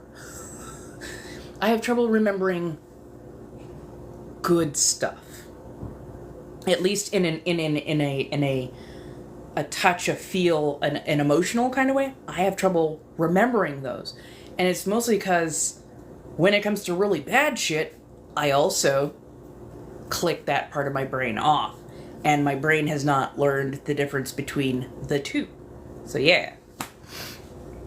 Oh yeah. And I'm like, every now and again, when I was living with my horrific ex-girlfriend and her family, their kids would scream bloody murder. And one of my big rules is I don't live with anybody who has kids, and I don't date people who have kids. That is now a very, very solid rule that I absolutely follow, because I was just like, but she's so lovely and she's so wonderful, and it'll be okay. I'll learn. No. The screaming, the frequency, not just like the pitch and volume kind of frequency, but the amount of times that it happened where they would just scream absolutely bloody murder with violence in their voice started to cause me to have flashbacks. And I am talking full, like, war veteran level flashbacks to my childhood. In the worst ways possible. And holy fuck. It literally convinced me to start talking to a GD therapist over the phone, because I'm just like, I'm having flashbacks now and full meltdowns, and this is not good. Right? Is this supposed to happen? It sounds like you had a really traumatic childhood there, darling. I was like, yeah, I did. And they're like, yeah, that's what's triggering it. And it's like, oh, fuck. Had to end up getting out of there as well. Hello. They turned out to be a not good person. But still, it's like, yeah, no, your brain will shut off certain things to keep you functional. I was about to say sane. But that is... Sane is up for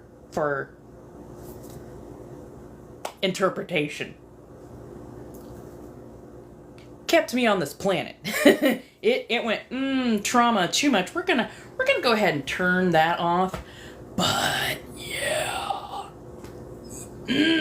Oh, that is so awful when in-laws, when people who are not even family do it to you. You're like, really, motherfuckers? Really? Hey, how you doing, Sonia? How are you? Yeah. I have learned that yelling and screaming triggers me. Triggers me something awful. So, where are you located? Because I don't think it's raining.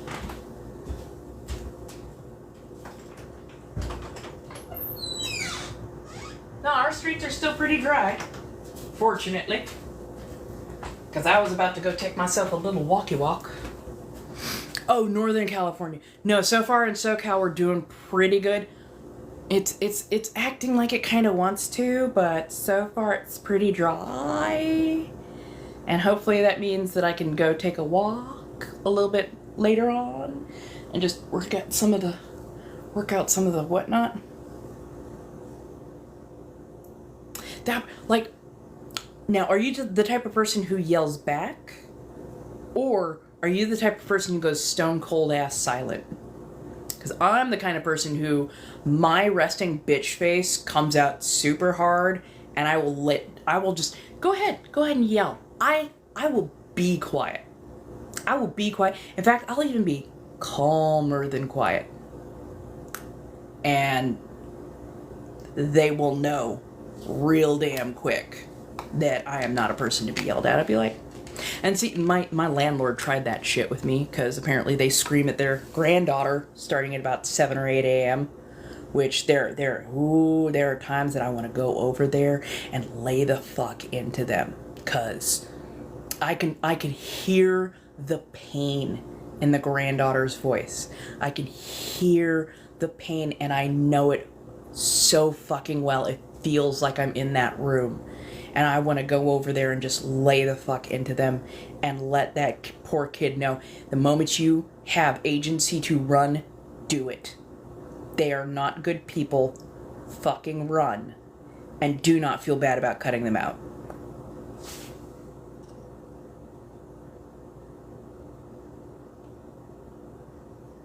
Oh yeah. Oh yeah. Oh, the people pleasing. So that people will treat you right. Oh, I know that one. Oh, I know that one ever so well. I'm hanging in there. Oh, no, yeah, you're fine. Oh, it's winter break. Yay! I love that for you. Oh my god, yeah. I was like, you told me that you were doing a lot of stuff with, like, you know, your midterms, your finals, and all that kind of stuff. Hey, baby! How you doing, buddy? Hi. Buddy, you and I, we gotta talk. In fact, after I take my walk, we might chat. But yeah.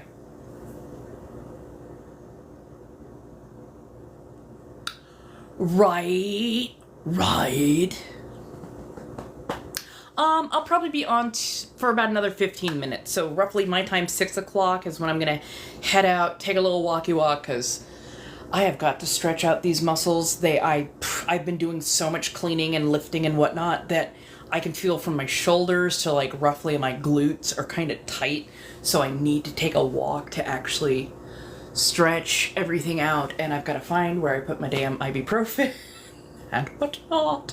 So, I will be back on Monday. If you happen to see me during the weekend, like doing a lot of cleaning and whatnot, then yay. But yeah, I will be walking by myself. It's a very, very short walk. It is a very well-lit street. I will have my phone with me. There's a good chance that I will even have a friend on that phone. Yes, I have been eating. We have slow-cooked pork over rice. I've got food so far that should last me at least for the next week. And then when I get to my new place, I gotta get up and running with all the things all over again. But yeah, I promise I'm doing my best to take care of myself.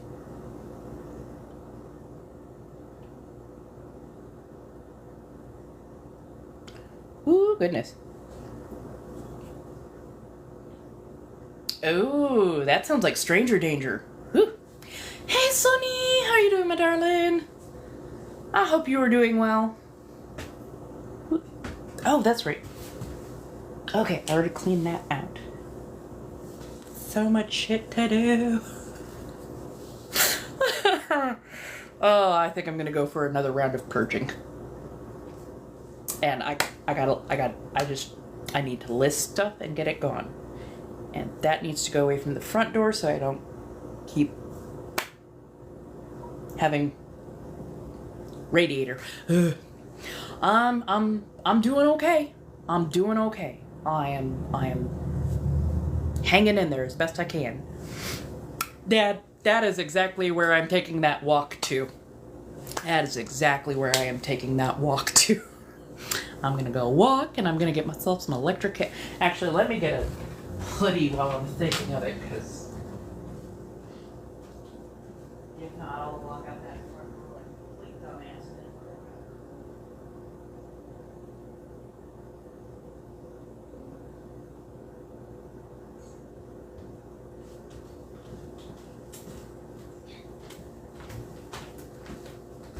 Yo.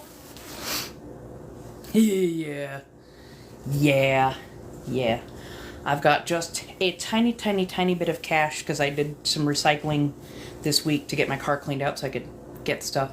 But, yeah, I think I'm going to go down, just get me some very, very inexpensive electric tail and decompress a bit.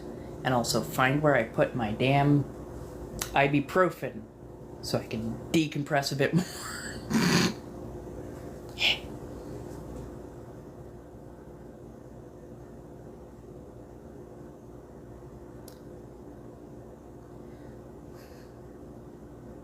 Yes, I live in SoCal.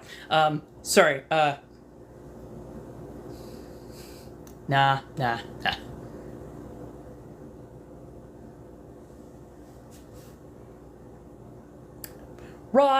Right, that part.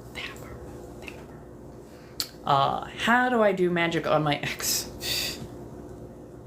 I mean, there's any number of things that you could do, but do you want to, and are you willing to take the consequences of backlash? Because if the universe decides that you didn't do the right things or present the right gifts, or you're going about it trying to force something that should not be happening to happen, are you willing to take the backlash? Most people, once they know what kind of backlash it can be,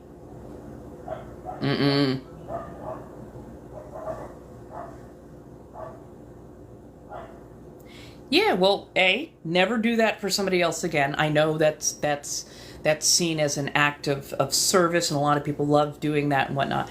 But just do a cord cutting spell between the three of you. Do that cord cutting spell. Feel your feelings. Definitely do plenty of crying if that's what comes to you. And cut them both completely out of your life. Hexing somebody, especially somebody as trivial as a boyfriend, that tends to have pretty fucktastic ramifications if you send an actual hex or curse their way, because they definitely meant something, but the kind of backlash that you can get from doing those kind of spells, ooh. At best, you can do like a just desserts. Let them have that. Let them have whatever they deserve, karmically. But yeah, cord cutting spell so that you protect your heart first. If anything is still there between, when you do a spell, that can easily boomerang back to you because you're still attached to them. So, yeah. No, I mean, cheating of any variety can be shocking, even more so if it's within family. So, yeah.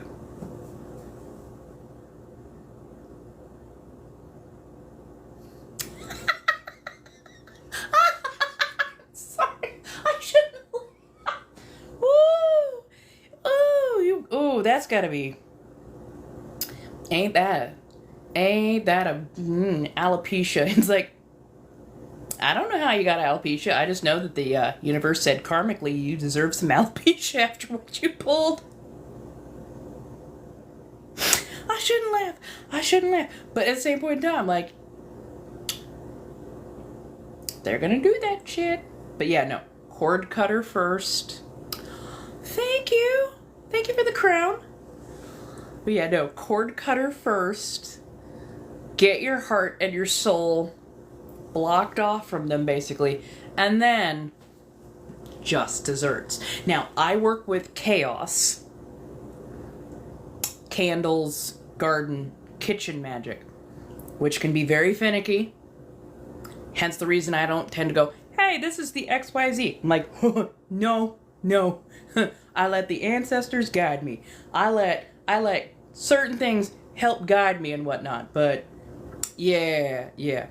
So it is $10 for 3 cards, or you can do a full Celtic cross for $30. And we've just got a few minutes left, so I will take 1 or 2 reads.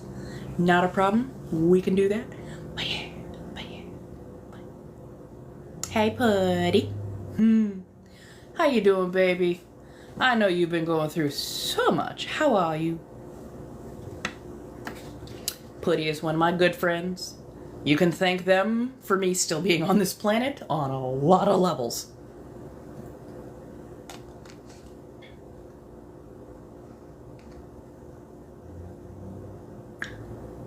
Ooh.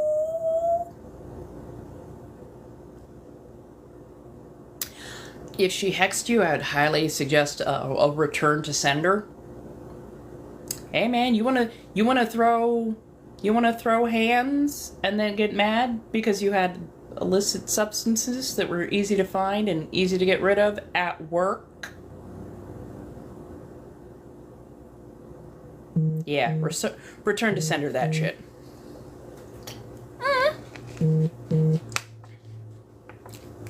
I'll stick around for a little bit. I just didn't want to let the sun get too far down or it to get too late into the night because it is a Friday night and, you know, the clubs and the drag shows and whatnot are going. So I try not to be out when people who've had a few in them decide to be out.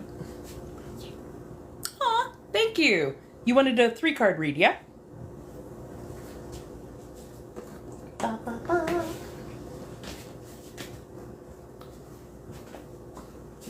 See if I can find open space at this point.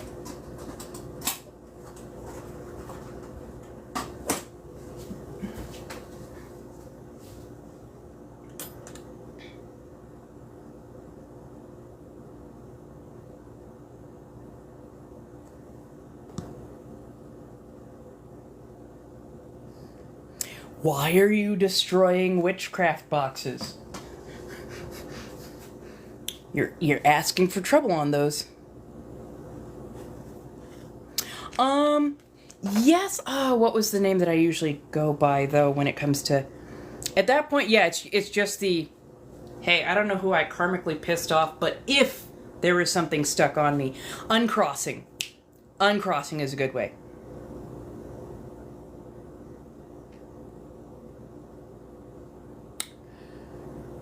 Yeah, that's why I wouldn't have smashed it first. I would have asked what was the purpose of the box first. Well, I'm gonna take a walk down to the dry salad store and get myself a little electric kale.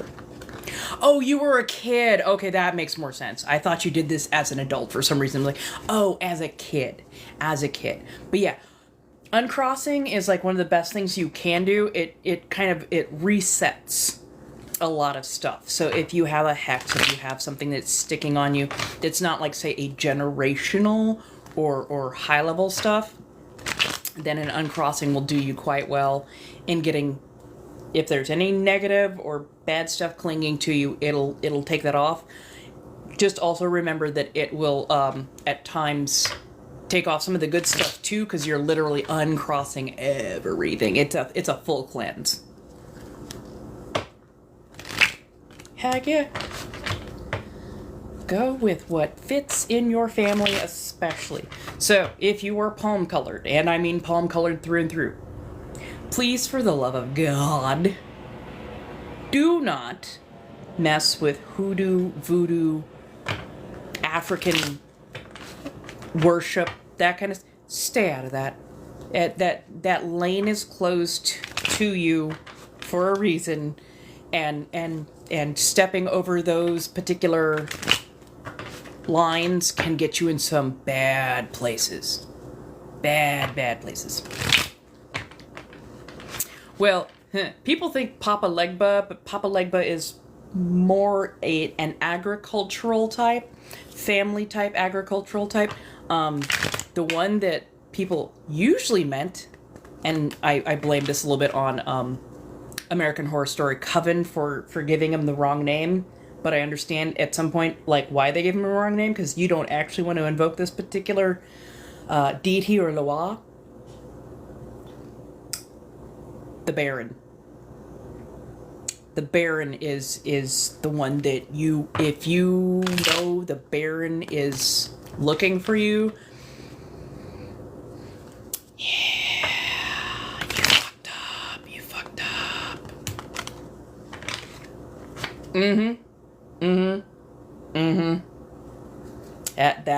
That is a particular one that you do not fuck with lightly.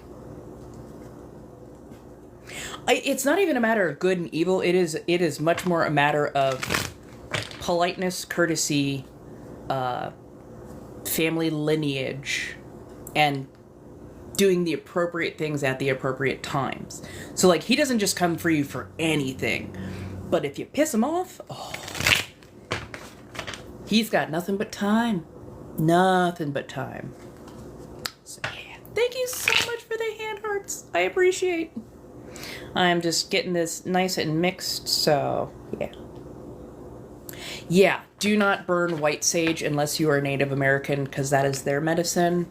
If you are not Native American and you are using their medicine, it can have very negative consequences. Also, sage will literally clear out everything, good and bad. It clears everything. Super clean. I don't blame you. So, Jen, are you here, my dear? I know you said that this is a different name than...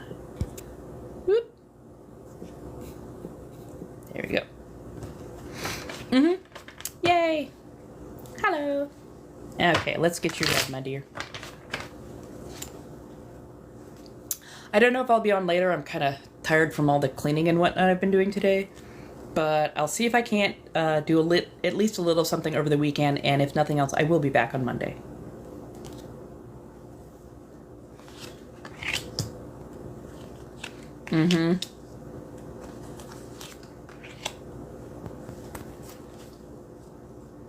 Yes.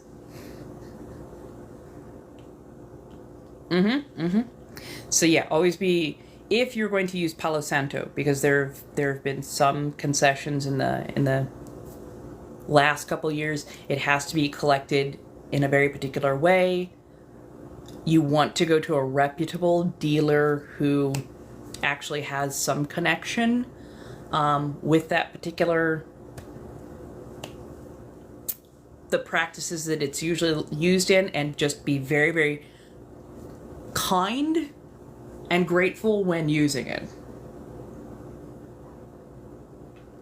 I mean, maybe.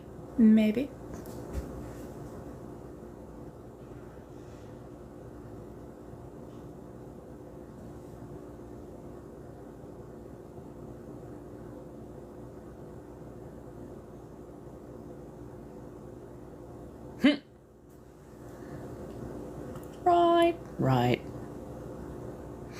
Yeah. Always make sure you're leaving something for your deities, no matter what. 7 of Cups in reverse. Page of Cups on its side. 7 of Wands, right side up.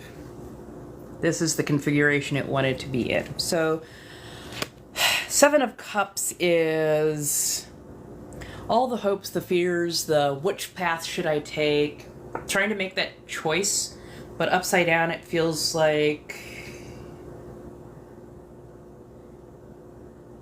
you only have a couple of options, and they are bare bones kind of options of where to go, how to go, and what to do. It feels like too many options, but yet none of them truly feed what you need. Which is, I think, why the Page of Cups is kind of on her side. Because Page of Cups is usually new stuff coming in. Somebody who's actually helping to, like, introduce you to the right places, the right spaces, the right people, kind of getting the schmoozing going. But she just seems really anemic. I don't know why, but I see a goblet with, like finger bones in it. And just, it's not a cup filled with, like, wine or water or liquid. It feels like it's full of bones. So it feels like you're,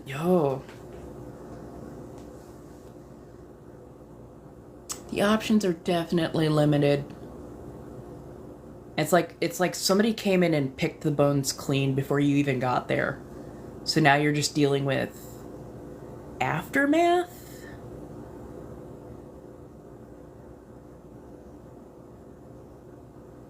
And yeah, you're just like, I got it. I don't know what to do. Standing stagnant. And then we get the 7 of Wands, which is defending yourself and others. I think you're going to have to fight for new opportunities. You're really going to have to fight for them. You can't wait for them to come to you. You've got to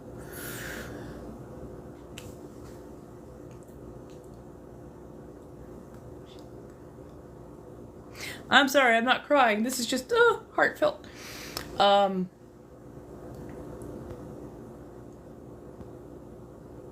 Yeah, you're gonna have to fight. You're gonna have to really, yeah, you've got to fight for what you want. You're gonna have to go out and look for what you want. It's not gonna come to you first. It is very much, oh, thank you so much for the pets. It is very much going to be you going out, you got to scrap, you got to fight. You put together the best portfolio possible. Have a list of like the things that you've done, anything that like articles or speeches that you've written, artwork that you've done, things that you've had a hand in. Like, find every bit of good info that you can so that you could put together a full portfolio. So when you go in, you're like, hey, just so you know, I'm not just blowing, smoke at you. Here's why you should have me. Here's why you should have me. Get that portfolio in front of them, because that's going to be your best weapon against everything else. Everybody else, oh, I did all these things. And you're like, and here's my proof that I did all these things. There you go. Go ahead, at your leisure. Like, have it ready to go. Definitely have it ready to go. Because, yeah, the opportunities are not going to come in of their own accord. Somebody has been going through and just in your area taken all the opportunities and left not much behind. So, do as best you can. But yeah. Yay! I hope that helps. I really do. Hey, Sunflower, how you doing today? I so truly appreciate that. You have no idea. I'm gonna get me something good. I promise. I will get me something good. In fact, I might get me a nice little small bit of something that'll last me a while. So, yeah. It is definitely cold. I think it's in the 50s. Yep. 58 degrees where I am currently, which I know to some people that means nothing, but I'm a Southern Californian. It hits the 50s and I start going, oh, we're gonna do this now. Okay, I'm just gonna be frozen over here. Always feed. Oh, I absolutely adore peanut butter cookies. Aww. I cannot smoke directly on live, but you've definitely seen me sit and talk and take care of things as I need to, slightly off to the side. But Oh, God. -20? What? What? The hell is a -20? Oh, good. Good. Verse, would you like your 3-card read? Oh, yeah, absolutely. Absolutely. Cup of sugar, 1 egg, cup of peanut butter. Fuck yes. 350 10 minutes. Yes, that is my favorite recipe. And it literally is that simple. You're going to want to mix your peanut butter and your sugar together first. When you add that egg, it's going to start to help it bind and make it more like a dough. Don't overmix it. It will want to be crumbly. But, oh my God, you want to talk about a high protein cookie that tastes absolutely fantastic. Oh my God, yes. And you can use any kind of peanut butter. I prefer the natural peanut butters, like Laura Scudder and the like, but you can also use like Jiffy, Skippy, the homogenized peanut butters as well. And it is...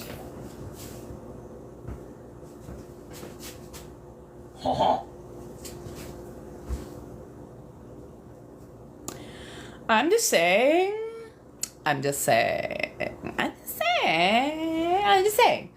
I need to get myself a new cookie sheet.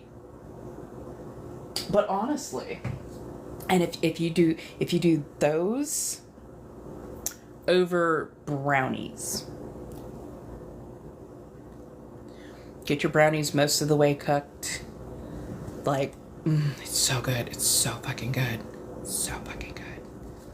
That, and if you do a whipped peanut butter buttercream frosting.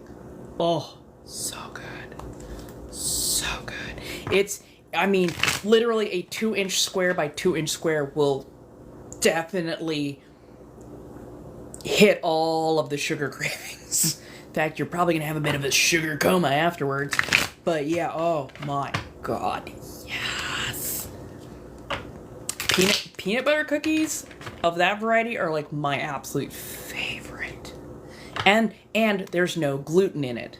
So you don't have to worry about if you're having a bit of a gluten sensitivity at the moment because of, IBS, Crohn's, celiacs, Hashimoto's, any other number of things. Gluten-free. And they are fan-fucking-tastic. Ooh, s'more cookies. Oh my god, yes. Oh my god, yes, s'more cookies are fucking fantastic.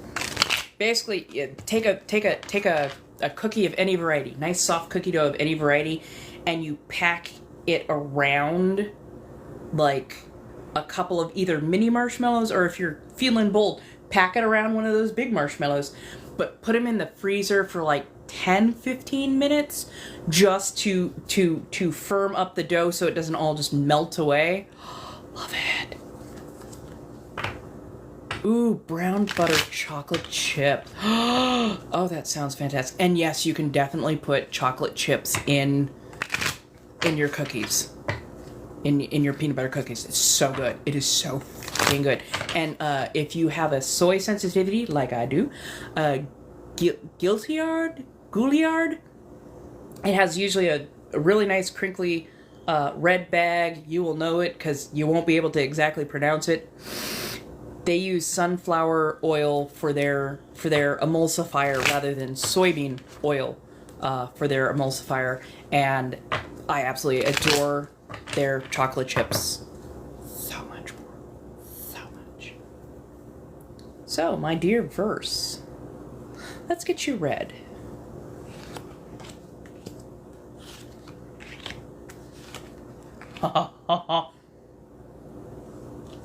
Oh, honey, you're not okay.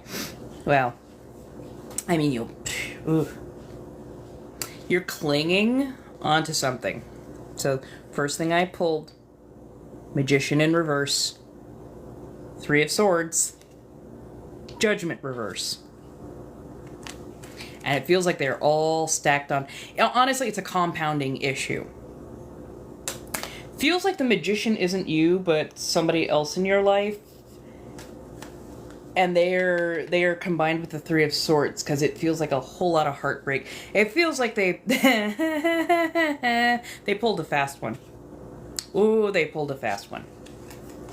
They got away with a lot more than they should have.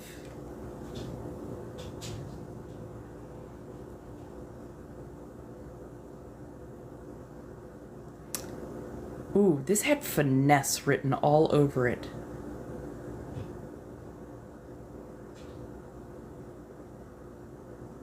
Subtle. Sneaky. They definitely dipped out before they got everything. But they got enough that it made you feel fucking betrayed. And right now you are kind of in your vengeance fate. Yeah, Gutierrez, yeah, that's them. Thank you.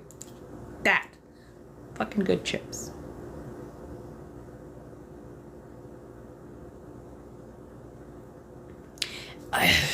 It doesn't feel like you quite know the depths of what they got away with. Like, there's gonna be layers and layers and layers to it. I think that's why it probably hurts so GD much, is like you keep finding ways that they really fucked with your trust. But don't go tilting at vengeance. Don't go tilting at... I rarely say this, by the way. Don't go tilting at vengeance. Vengeance won't do you any good. Justice in reverse. Vengeance is almost always pure amounts of emotion, feeling. It's far too easy to take far too far. Especially at your young age. And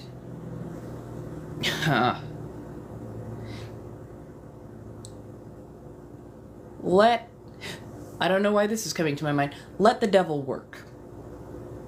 You can absolutely, let other people know that this is not a good person, especially if you're asked about them.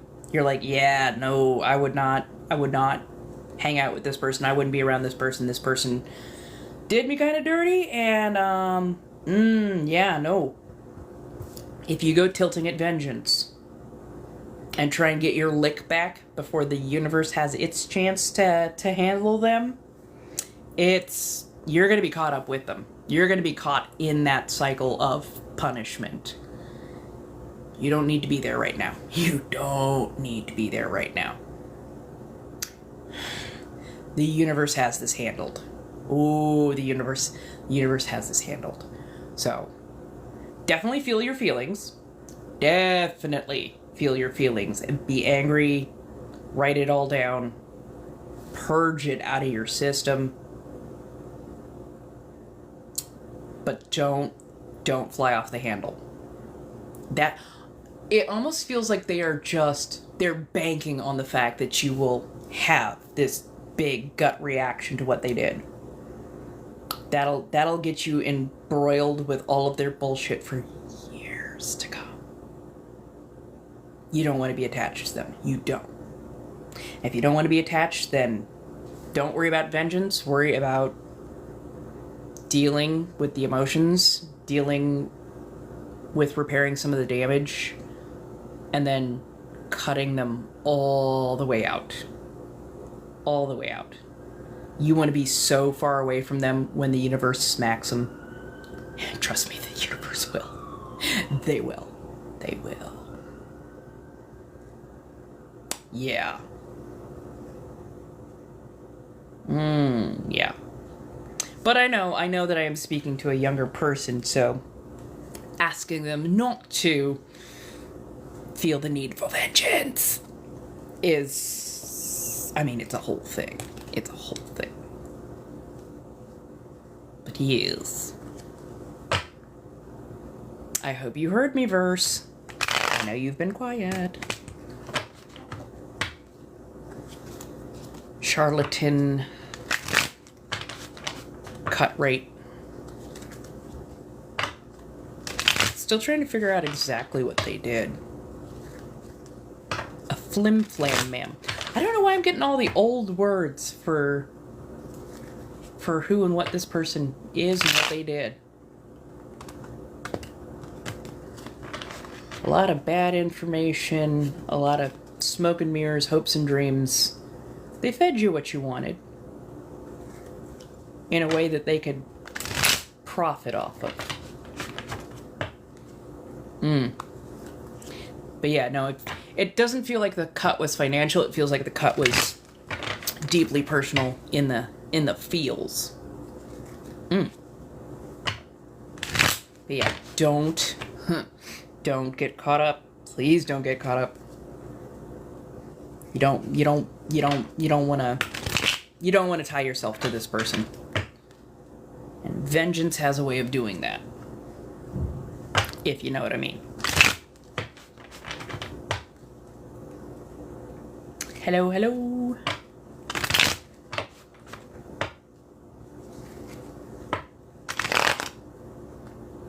Yeah.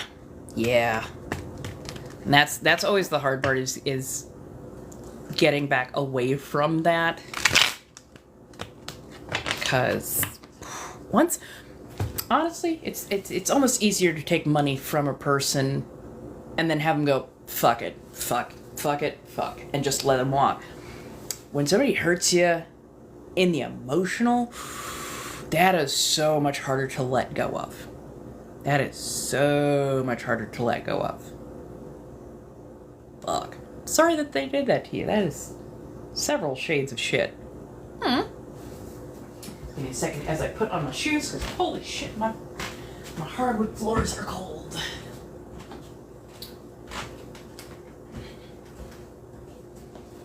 Yeah. Ugh.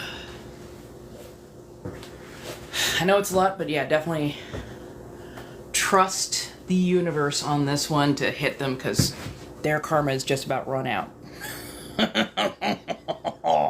their karma is honestly just about run out. They are going to do this to the wrong person who has the wrong kind of karmic protection.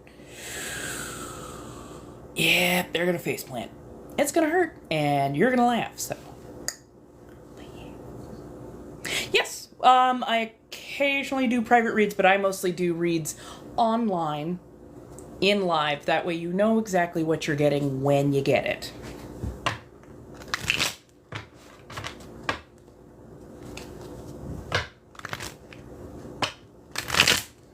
And also, I never slide into DMs. I have to make that ever so clear. Sometimes I forget to. I never slide into DMs. Because of reasons. But yes. Yeah, if you need to arrange one, go ahead and DM me. We can figure out the best way to go about it so that at least you can see me doing it live. And that way you know you are getting exactly what you asked for, which is a read that is very specific to you. Yes, always know that I don't just slide into people's DMs. I am far too millennial and introverted for that. But if you need something that is a bit more of a private read, you can DM me and we can figure out the details from there so that you can get what you need. Okay, I should be heading out because I need to go take a short walk to get a little bit of electric kale, some dry salad. So that I can decompress a little bit and help my body not just become one giant knot. So, yeah.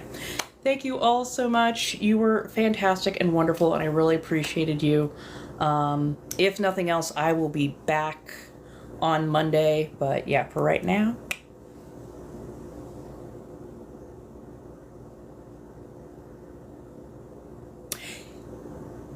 Yes. Actually, yes. Let me take the walk to the store, and then I might be back on. It would probably be closer to about 8 o'clock, because I do need to decompress some, and I definitely need to lay down for a bit. I can feel it in my back right now that I need to take some of my anti-inflammatories and, you know, get a little bit loosened up, or else I'm just going to be a gnarled knot tomorrow morning. But let me go now. That way we've got a little time for me to decompress, and then if I can, I will be back on at 8 o'clock. Give me a gentle poke around 7:30, 7:45, and I will let you know a little bit better whether or not I will be coming back on, okay? Thank you all. Love you.